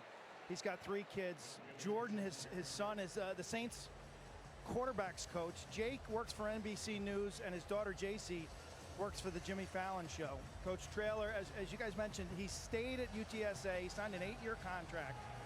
Seen this program elevate from 2-time Conference USA champs now to the American, and it's all about the triangle of toughness for Coach T. They've got those pillars. 4th and 1, not going to make it. Man, that looked like Anthony Smith came in like a missile to make the hit on the play on Henderson. And the Horns will take over on downs. Anthony Smith right there in the middle of your screen, just absolutely storms into the backfield. You said it, like a missile on a 4th down. True freshman, another highly touted true freshman. Most of these Texas true freshmen are. He gets Arch Manning back on the field. 1st down and 10. Think they take a shot after the 4th down stop? I think they get the ball out of Arch Manning's hands quickly. They're going to keep it on the ground. Got to the 2nd level of that defense. A spirited run by Jarek Gibson, a.k.a. Baby Rhino, a.k.a. I'm going to put my hat down and make you feel me. Picks up 10. From the 29. Baby Rhino again. Another 9-yard pickup. You know, baby rhino kind of sounds cute, but like baby rhinos are like 300 pounds. Yeah. Baby rhinos are dangerous too. That's not warm and fuzzy at all. Oh. Here he is again for the third consecutive run.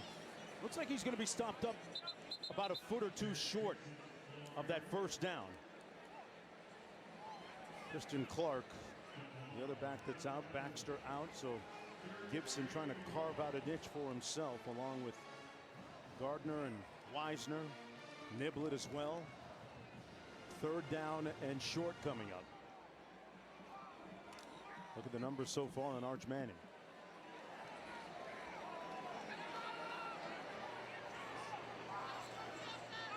Gibson in the backfield.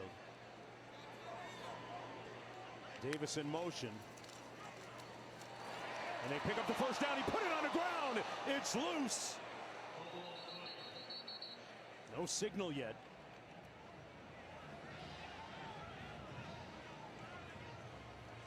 There's Jarrett Gibson on the carry. And he lost it. UTSA ball. Brevin Randall recovered the loose ball. Recovered by the defense. Please reset the game clock to 1 minute 43 seconds. 1:43 on the game clock, please. Sometimes, Roddy, you have to take note of small victories like this, right? Yeah, you do. It's a really nice job. Just sticking your hand out by Christian Clayton, the defensive end, putting it right on the ball. Coaching point for Jarrett Gibson. You want that thing high and tight. It's a little low. The tip of the ball was a little down. Gets pulled away. Gets rolled up. Well, once a week they have the good, the bad, the ugly, right? That's going to be the ugly. Okay. And what did he tell us? Freshmen often make the ugly. That'll certainly be one. Good, bad, and the ugly. They show good plays, plays that were bad, and plays that were ugly on Mondays, and that will certainly make the reel. A teaching tool for Coach Sark. Roadrunners keep it on the ground. Rocco Griffin straight ahead, might have picked up 1.5 yards on the play.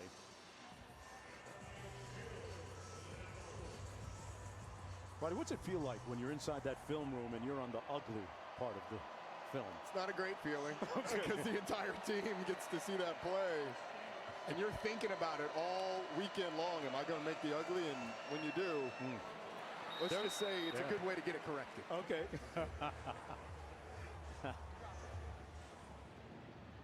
Well, that's part of the culture that Coach Sark has built here at Texas is these players' togetherness during Culture Wednesdays and writing notes to each other about their why, writing them down on cards, and keeping them to remember during the course of the season.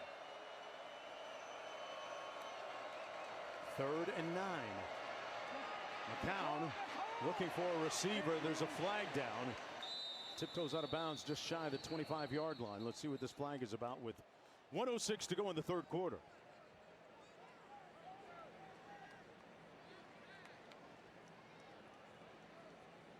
Penalty against UTSA. Holding, offense number 75. That penalty is declined. 4th down.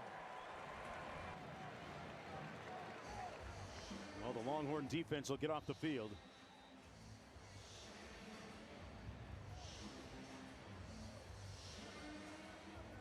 What do you think? We talked about Coach Sarkisian avoiding a letdown after that huge investment in emotional capital last week. Looks like they've answered it. They have, for the most part. There's been a lot of coaching points that'll come up. Had some false starts. They gave up a big run on the defensive side. Threw an interception offensively. Took a couple Play sacks. clock operator, please reset the game clock to 25 seconds. Thank you. But overall, I think Coach Sark will be happy that even when they play sloppy to dominant, they're being very dominant and setting themselves up for a dominant win. Return at the 35. Bolden. A bold return. There's a flag down. Bolden down on UTSA's side of midfield. Great feet. Quickness. This guy's got no fear. Yeah. I mean, he's catching it with guys all around. I haven't seen him call. I don't think he's called a fair catch today. Maybe one. We've seen that a couple times today, right? We have. See what this flag is about. During the return, holding, return team number 16, 10-yard penalty, first down. Let's go back to the studio, guys.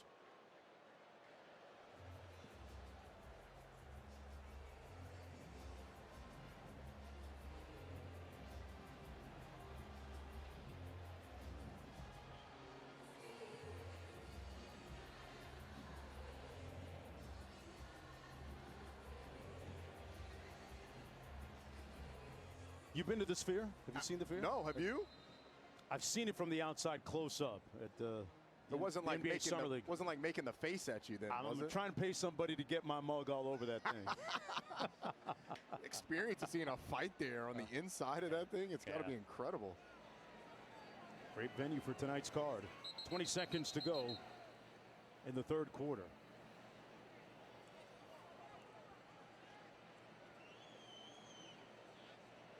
Arch Manning already with 3 touchdown passes. What event would you most like to see in the Sphere? Like a concert, fight?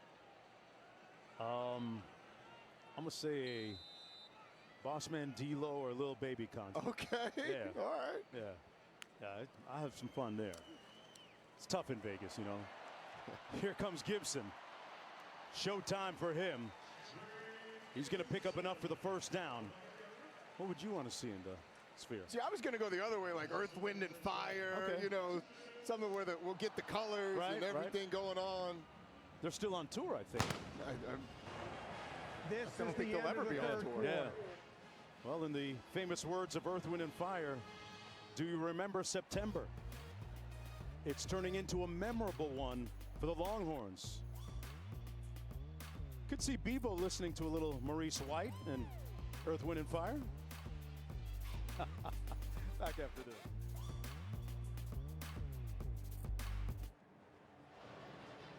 What does 60 minutes of hell look like from right now? Well, we got to keep playing. You know. Time presented by IHG Hotels and Resorts. This is the SEC on ESPN.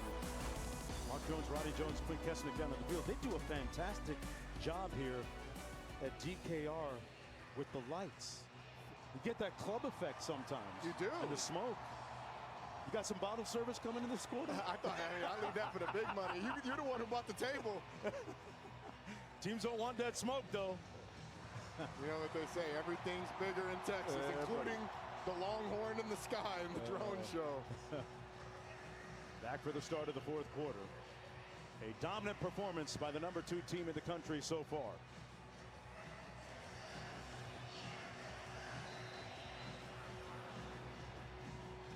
Arch Manning in at quarterback. If you're just joining us, Quinn Ewers was injured in the second quarter. Arch Manning threw a touchdown pass on his first attempt and hasn't looked back much since.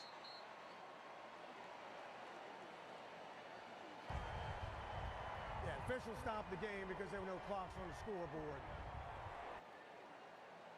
Please reset the game clock to 15 minutes. Couldn't see the 15 clock minutes on the because game. of all the smoke. That can be an issue, Q. Hey. That can be an issue. It's still smoking down there. What's amazing, there's still 101,000 fans in their seats. The student section still packed to the rafters. The entertainment product here is strong, and the fans are loyal. I think that smoke is really Arch Manning. He's on fire. We're going to try it again. Running it with Gibson. And they got the burnt orange smoke, too. Not ordinary smoke, and we have some post-whistle activity down on the field. And a flag down subsequent to that. The level of detail in the entertainment. Come on now. Next level.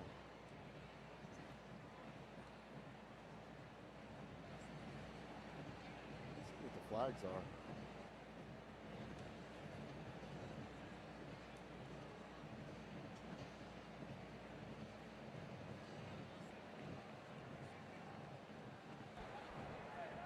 There were fouls by both teams after the play was over.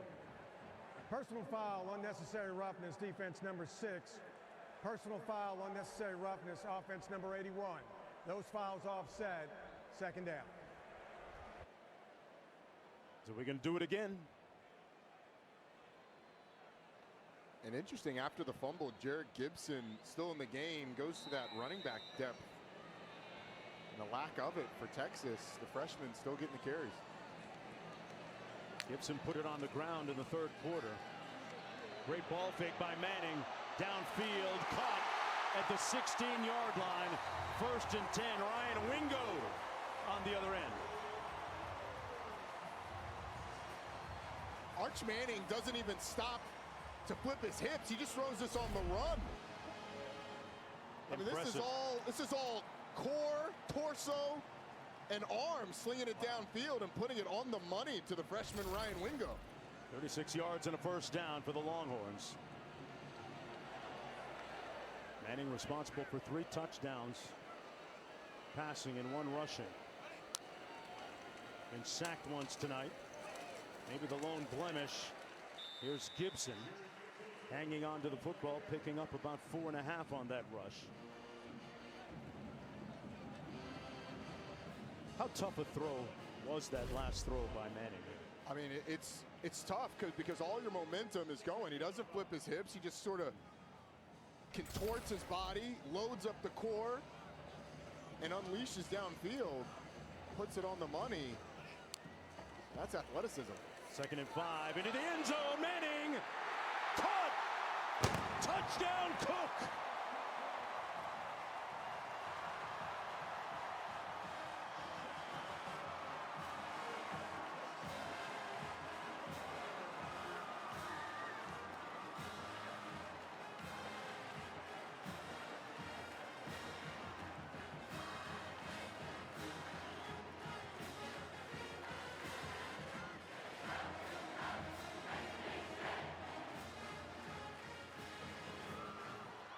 Arch Manning with his 4th touchdown pass since coming in midway through the 2nd quarter in relief of Quinn Ewers. Roddy, I'm looking at you. I'm not trying to start anything. But you're going to start something. Sometimes I'm that guy in the barbershop that hangs out without getting his hair cut just to start stuff. But are we seeing the beginnings of a little quarterback discussion? You know what I mean? Some people call it something else. Personal foul, roughing the kicker, defense number 13. That 15-yard penalty will be assessed on the kickoff. I think it is foolish to suggest that there will be no talk of it. Okay. But there's no quarterback discussion or controversy here, despite the fact that number 16 has lived up to the billing. That is a dot coming after, rolling to his left, throwing downfield. 5 touchdowns for Arch Manning today.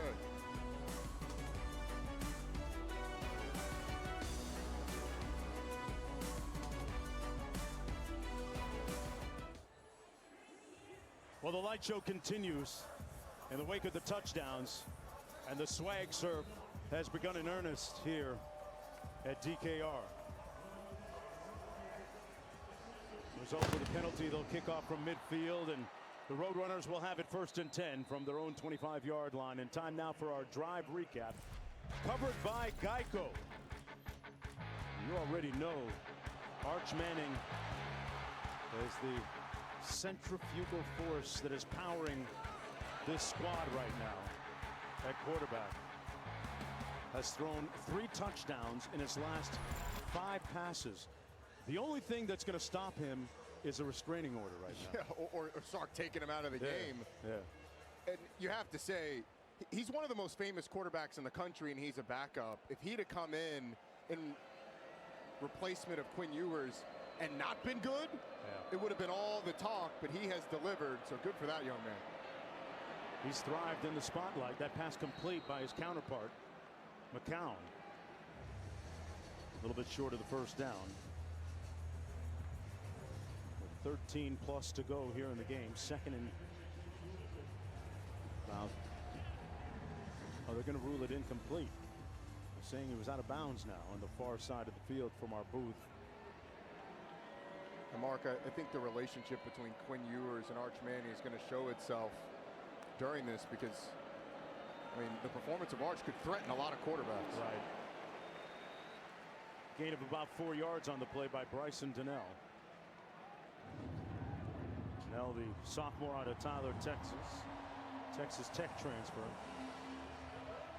Coaches told us that relationship is a really strong when those two are close, work really well together. Imagine Quinn Ewers, who himself was one of the most famous, highly touted quarterbacks coming out of high school. Then you get the son of a Manning coming behind you. Quinn, comfortable in his own skin, has developed a good relationship with Arch, and they'll lean on each other during the season. 3rd down and 6. Great jump off the edge. Almost looked like it was offsides. It's incomplete. But good pressure by Colin Simmons, the freshman out of Dallas, Texas. And it's going to be 4th down, and McCown in the offense will give way to the punt unit. He never had a chance on that. He certainly did not. Not when you get a free rusher off the edge. You get a look at Trey Owens, who it's feeling like it's about time to get Arch Manning out of the game. Right. You don't know how long Quinn Ewers is going to be out. Arch Manning would start, obviously, if he's not able to go next week. Feels like it might be the end of his day. Hogan with the punt. Ball caroms at the 35. They'll spot it right in that area. 1st down and 10 for the Longhorns. And Owens will take the field as the quarterback. Trey Owens is a freshman out of Houston, as Arch Manning will see his day come to a close. Let's check in with the studio.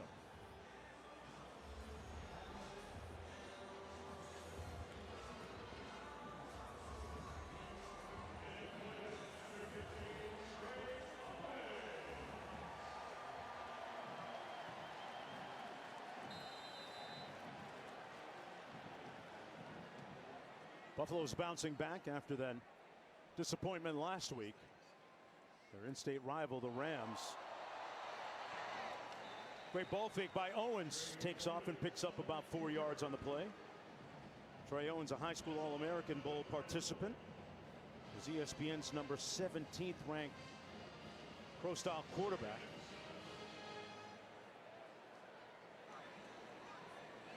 $3,000-yard passer his senior year at Cy-Fair High School. Going to keep it on the ground, straight ahead. Gardner plowing through that defensive front. Picks up a 1st down for Texas. Next week, they'll take on ULM. The Longhorns will, and then they begin conference play with Mississippi State, then at Oklahoma. But the big one that's circled for everyone around here in Austin is October 19th at home here against Georgia. Owens hands it off, and Gardner stopped up right near that line of scrimmage. Roddy, you said that they're going to need quarterback depth as they enter the SEC. They certainly will. Quinn Ewers has had his injuries in the past and missed time. Remember, Malik Murphy started 2 games for him last year. Arch Manning, the backup this year, with a phenomenal game. And you mentioned the upcoming schedule. We saw Mississippi State last week. That's a team that's going to be towards the bottom of the SEC. You've got to have Quinn Ewers healthy for Oklahoma. And so that's what Texas is going to be thinking about as they go forward and make a decision on who's going to start at quarterback. That Red River Showdown, always a very monumental game. Part of college football lore. That pass incomplete. And we should mention it's ULM, Mississippi State, and then a bye week, an open date before Oklahoma, which gives you that extra time. Now, obviously, we have no idea how long Quinn Ewers will be out, but just thinking forward, that Oklahoma game is the one I've kind of got circled as, hey, if you can get him back by then you're probably good. It's Owens' show right now. Completes that pass to Bolden. Across the 40 down to the 36-yard line. 1st down and 10 for Texas. A 17-yard pickup. Silas Bolden is a guy that can make you miss in a phone booth. He is he's quicker than everybody at the table backing away when the check was put down last night at dinner. Timeout. UTSA, their 2nd. We're told he might be the fastest of that receiving corps. Except when the check comes. Get them alligator arms. So I'm told.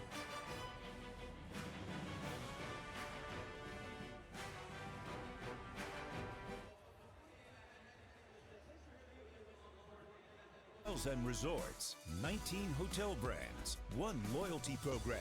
Download the app. And in part by White Claw. Grab life by the claw. Please drink responsibly. Austin, Texas is home to 1.5 million Mexican free-tailed bats. Okay, Congress Avenue Bridge in 1980 was constructed, and that has become the ideal bat habitat, the bat cave. Bat numbers have swelled, and it's curtailed some of the bug mitigation here in town. March through fall, the largest urban bat population in the country calls Austin home, and at sunset every night, the bats pour out and they cascade over Lady Bird Lake. Just one of the reasons why Austin is kind of weird. They want to keep it that way too, I think, Q. I love it. I know bat guano is good for plants, so I wonder if the foliage is... Bat guano? Yeah. That's what they call it when you buy the soil. Yeah. You've been to the home and gardening show, huh? We got a lot of plants. We got a lot of plants. I was just happy about the fact that it reduces the insect population. I was wondering why I hadn't gotten any mosquito bites here. It's because of the thank the bats. Thank the bats. Under 9.5 minutes to go. Arch Manning on the sidelines. He came in for Quinn Ewers. Trey Owens showing good sovereignty and dominion over the offense so far, but that time the running play blown up in the backfield. It's going to be a loss of about 4 or 5 yards. Good tackle by Marcellus Wilkerson on Velton Gardner. Always a few luminaries on the sidelines here at UT football games. Devin Vassell and Keldon Johnson, a couple of members of the San Antonio Spurs. Jeremy Sohan, one of their great versatile players, and the Hall of Famer Manu Ginobili. Manu. NBA champion. Part of their 3 NBA championship teams. 3 of their 4. Nice catch and run by Bolden. Got rocked. The ball went out of bounds. It was knocked loose. And more constellation of stars. That's Mo Bamba. You can't miss that dude. No, you cannot. Also, is there a basketball player featured in a more stadium played song than Mo Bamba? Yeah, thanks Sheck West, the artist, for that. Standing next to Matthew McConaughey. Yeah. Matthew looks about 5'2". Well, enjoying time here where he went to school.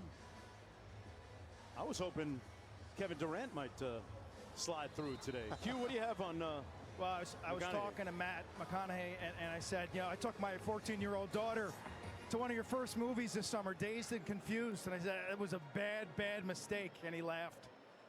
Hey, Q, you said Matt, like you guys got it like that? First name basis? Tight like that? He's been in my area the entire game.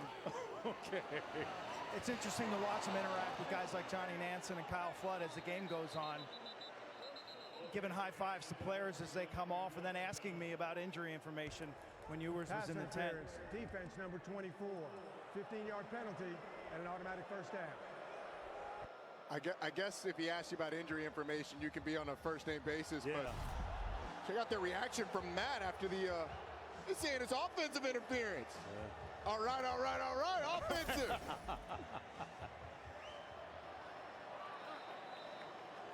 Love his passion for this program. Vociferous supporter of the program through the years. Austin resident as well. 49-7, his team up comfortably right now, and a hard run by Brandon High Jr. Close to the first down. They're going to give it to him. 5'10" redshirt freshman out of Spring, Texas.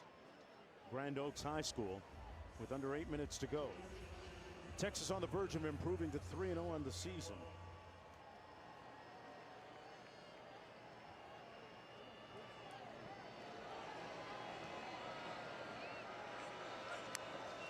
On 2nd and 1, McCown gets it out. It's complete, and they're going to get the first down. High Jr. goes low for the catch. Not sure if that's standard procedure, but the UTSA band is so high up in the stands that they could give God a high five up there. I mean, The game's a rumor from up there. They can see San Antonio from there. Good hit from the secondary on Devin McEwen by Roberson. Warren Roberson closed quickly to make the stop as we approach 7 minutes to go. It is the home team's decision on where they put the visiting band. Generally in the Southeastern Conference, it is something that they get to decide, and you can't put them in the big money seats. I mean, they pack this place out.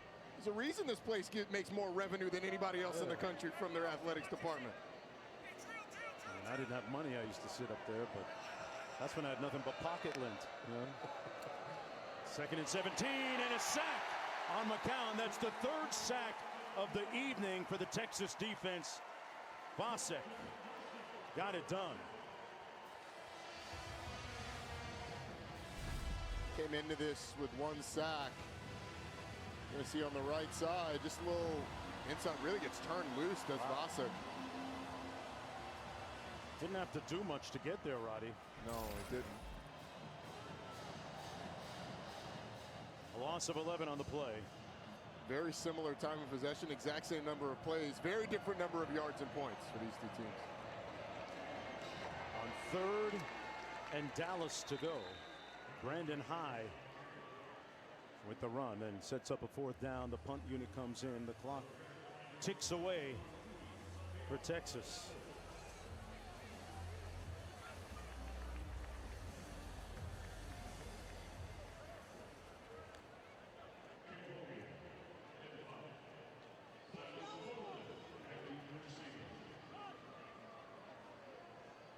Hogan into punt.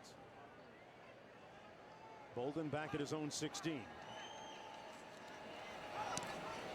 Nose of the football down, an end over end punt. A fair catch at the 15-yard line where Texas will take over 1st and 10. Trey Owens on the sticks. On the other side of this break, our man Q got in touch on the front lines on the streets of Austin. We'll see that on the other side of this.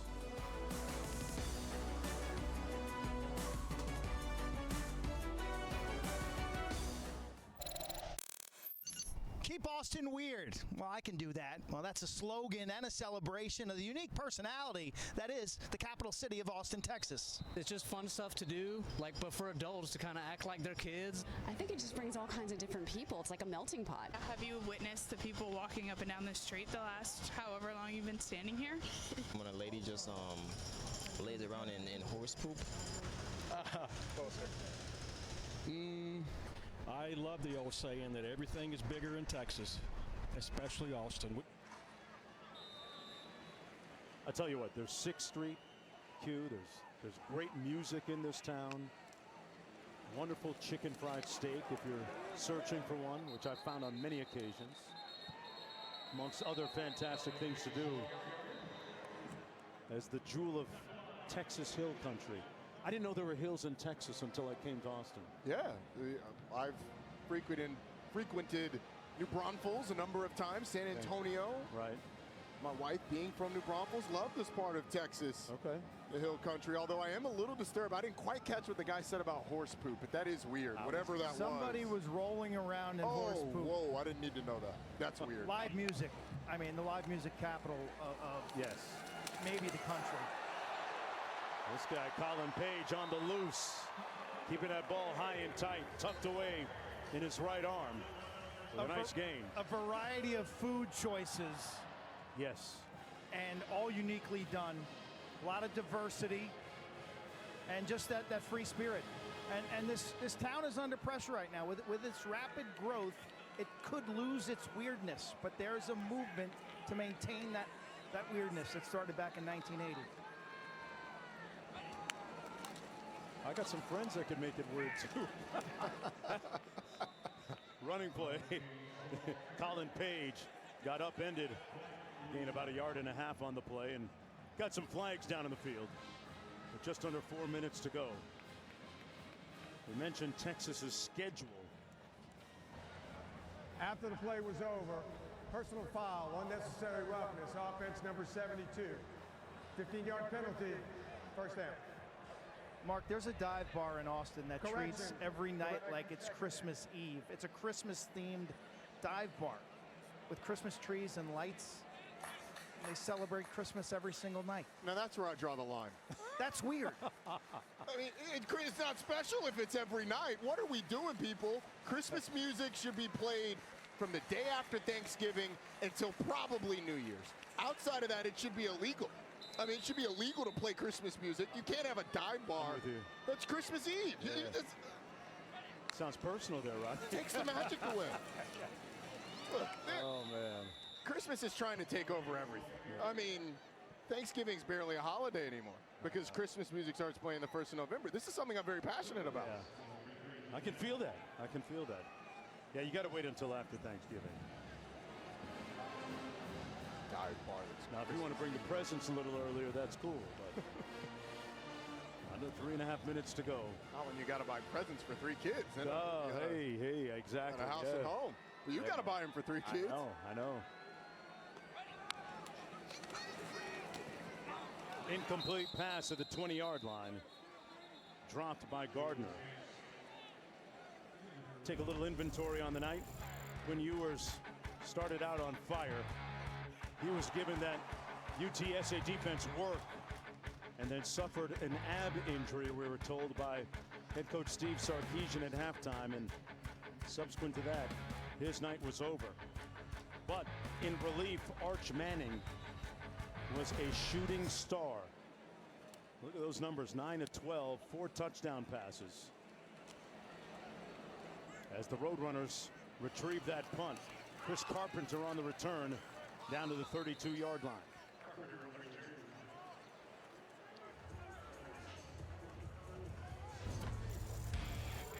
Arch Manning, the son of Cooper Manning, the nephew of Eli and Peyton.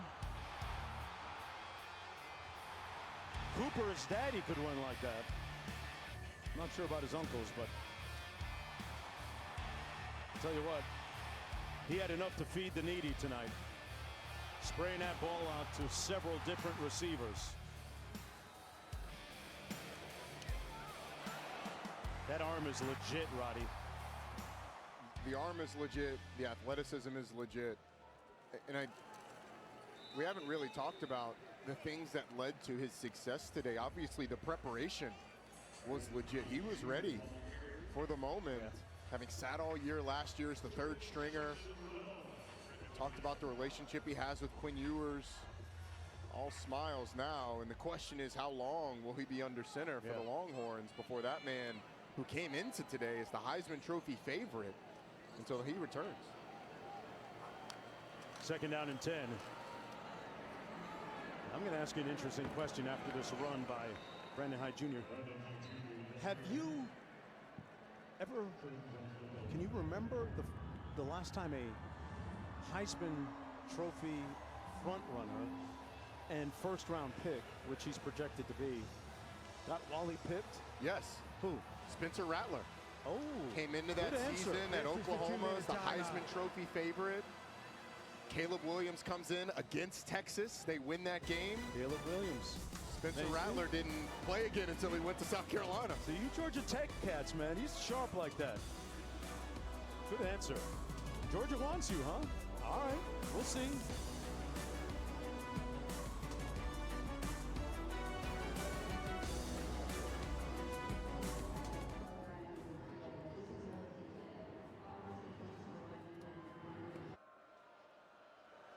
Well, the day began with us talking about the strength of this Texas squad up the middle with Jake Majors, number 65, the starting center, and Quinn Ewers, starting quarterback. Ewers has given way to Arch Manning, the result of a ab injury. And it's picked off the back of an offensive lineman. A crazy carom and a touchdown for Texas. What a return by Burke. It's been that type of day.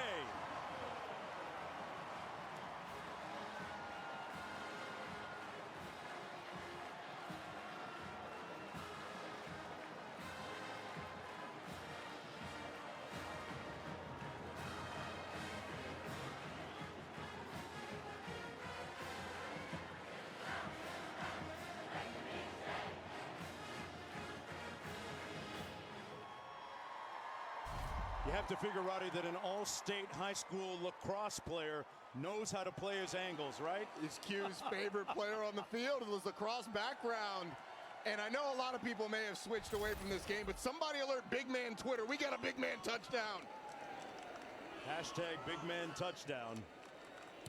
Extra point makes it 56-7.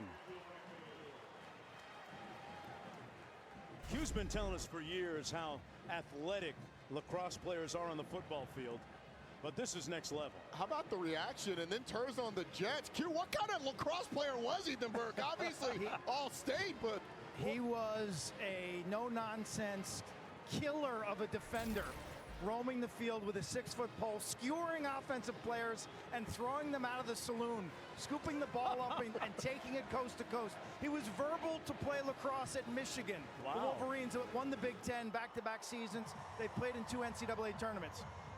He chose to come play for Texas, and he's been a little bit of a project, but he's put on good weight, and you see that athletic IQ,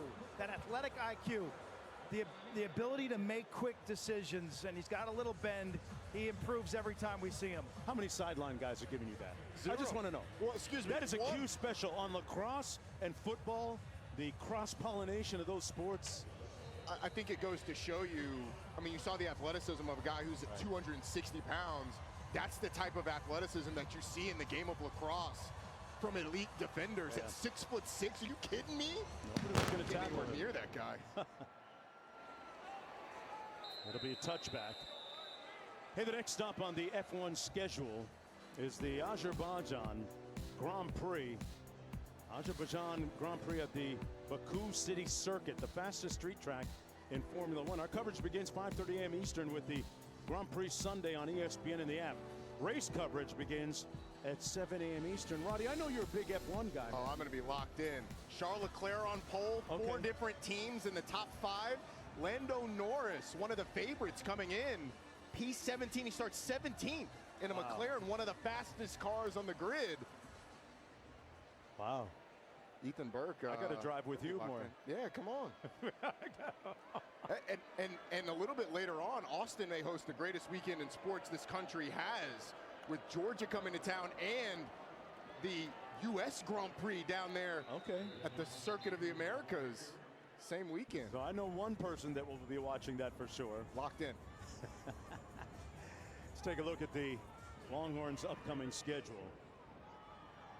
ULM coming up next, then Mississippi State, and then that important bye before the Red River Showdown against Oklahoma. And it's by SEC standards, a very manageable SEC schedule. You saw 2 ranked teams. The SEC had 5 teams in the top 7. Oklahoma misses Alabama? All but one of them. Yeah, they don't play Alabama. No Alabama, no Missouri, no Ole Miss. Second and 7. Obviously, they're one, and then Georgia they have on the schedule. And with the new 12-team college football playoff, the landscape obviously much different. Getting one of those buys is going to be important. You were at the mock selection committee. What did you learn from it this week? I learned that we need to continue to educate people that it's a 12-team playoff.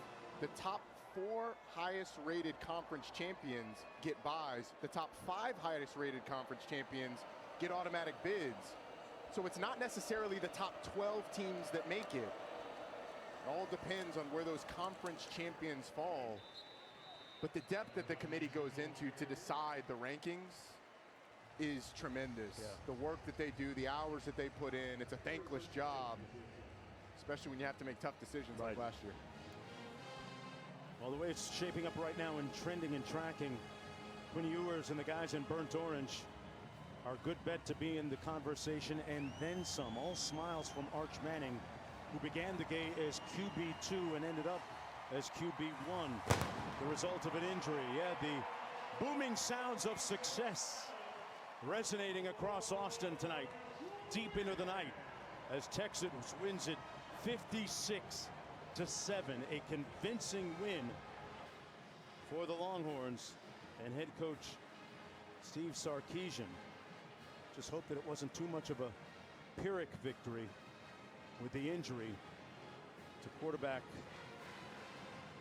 number 1, Quinn Ewers. Ewers was 14 of 16, threw a couple of touchdowns, had a pick. Manning was 9 of 12, had 4 touchdown passes.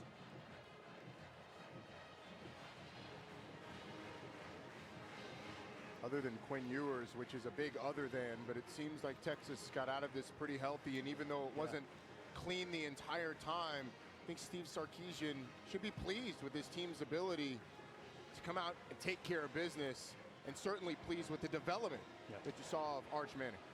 Let's go downstairs to Quinn. Congratulations, Coach. Probably know, as a backup quarterback, you're never going to enter a game under ideal circumstances. Either the starting quarterback's struggling or he gets hurt. How did Arch react when you first called his name? Well, I think Arch is always ready to play. You know, we push these guys every day in practice. We make it really competitive, and I thought he came and did a really nice job tonight. How do you describe his running ability? Well, he's a better athlete than people think. I think he got his grandpa's athleticism. I don't know if he got his uncle's. In terms of overall improvement, what did you see from the Longhorns? Well, I just think we're being efficient on both sides of the ball. We gave up the long run. We stubbed our toe a couple times in the red area, but I thought our guys played well tonight. Thank you, Coach. Thanks, Bill. For the second time in Coach Sark's tenure here in Texas, they start off 3-0. The convincing 56-7 win. Bond with a couple of touchdowns today in the process as well.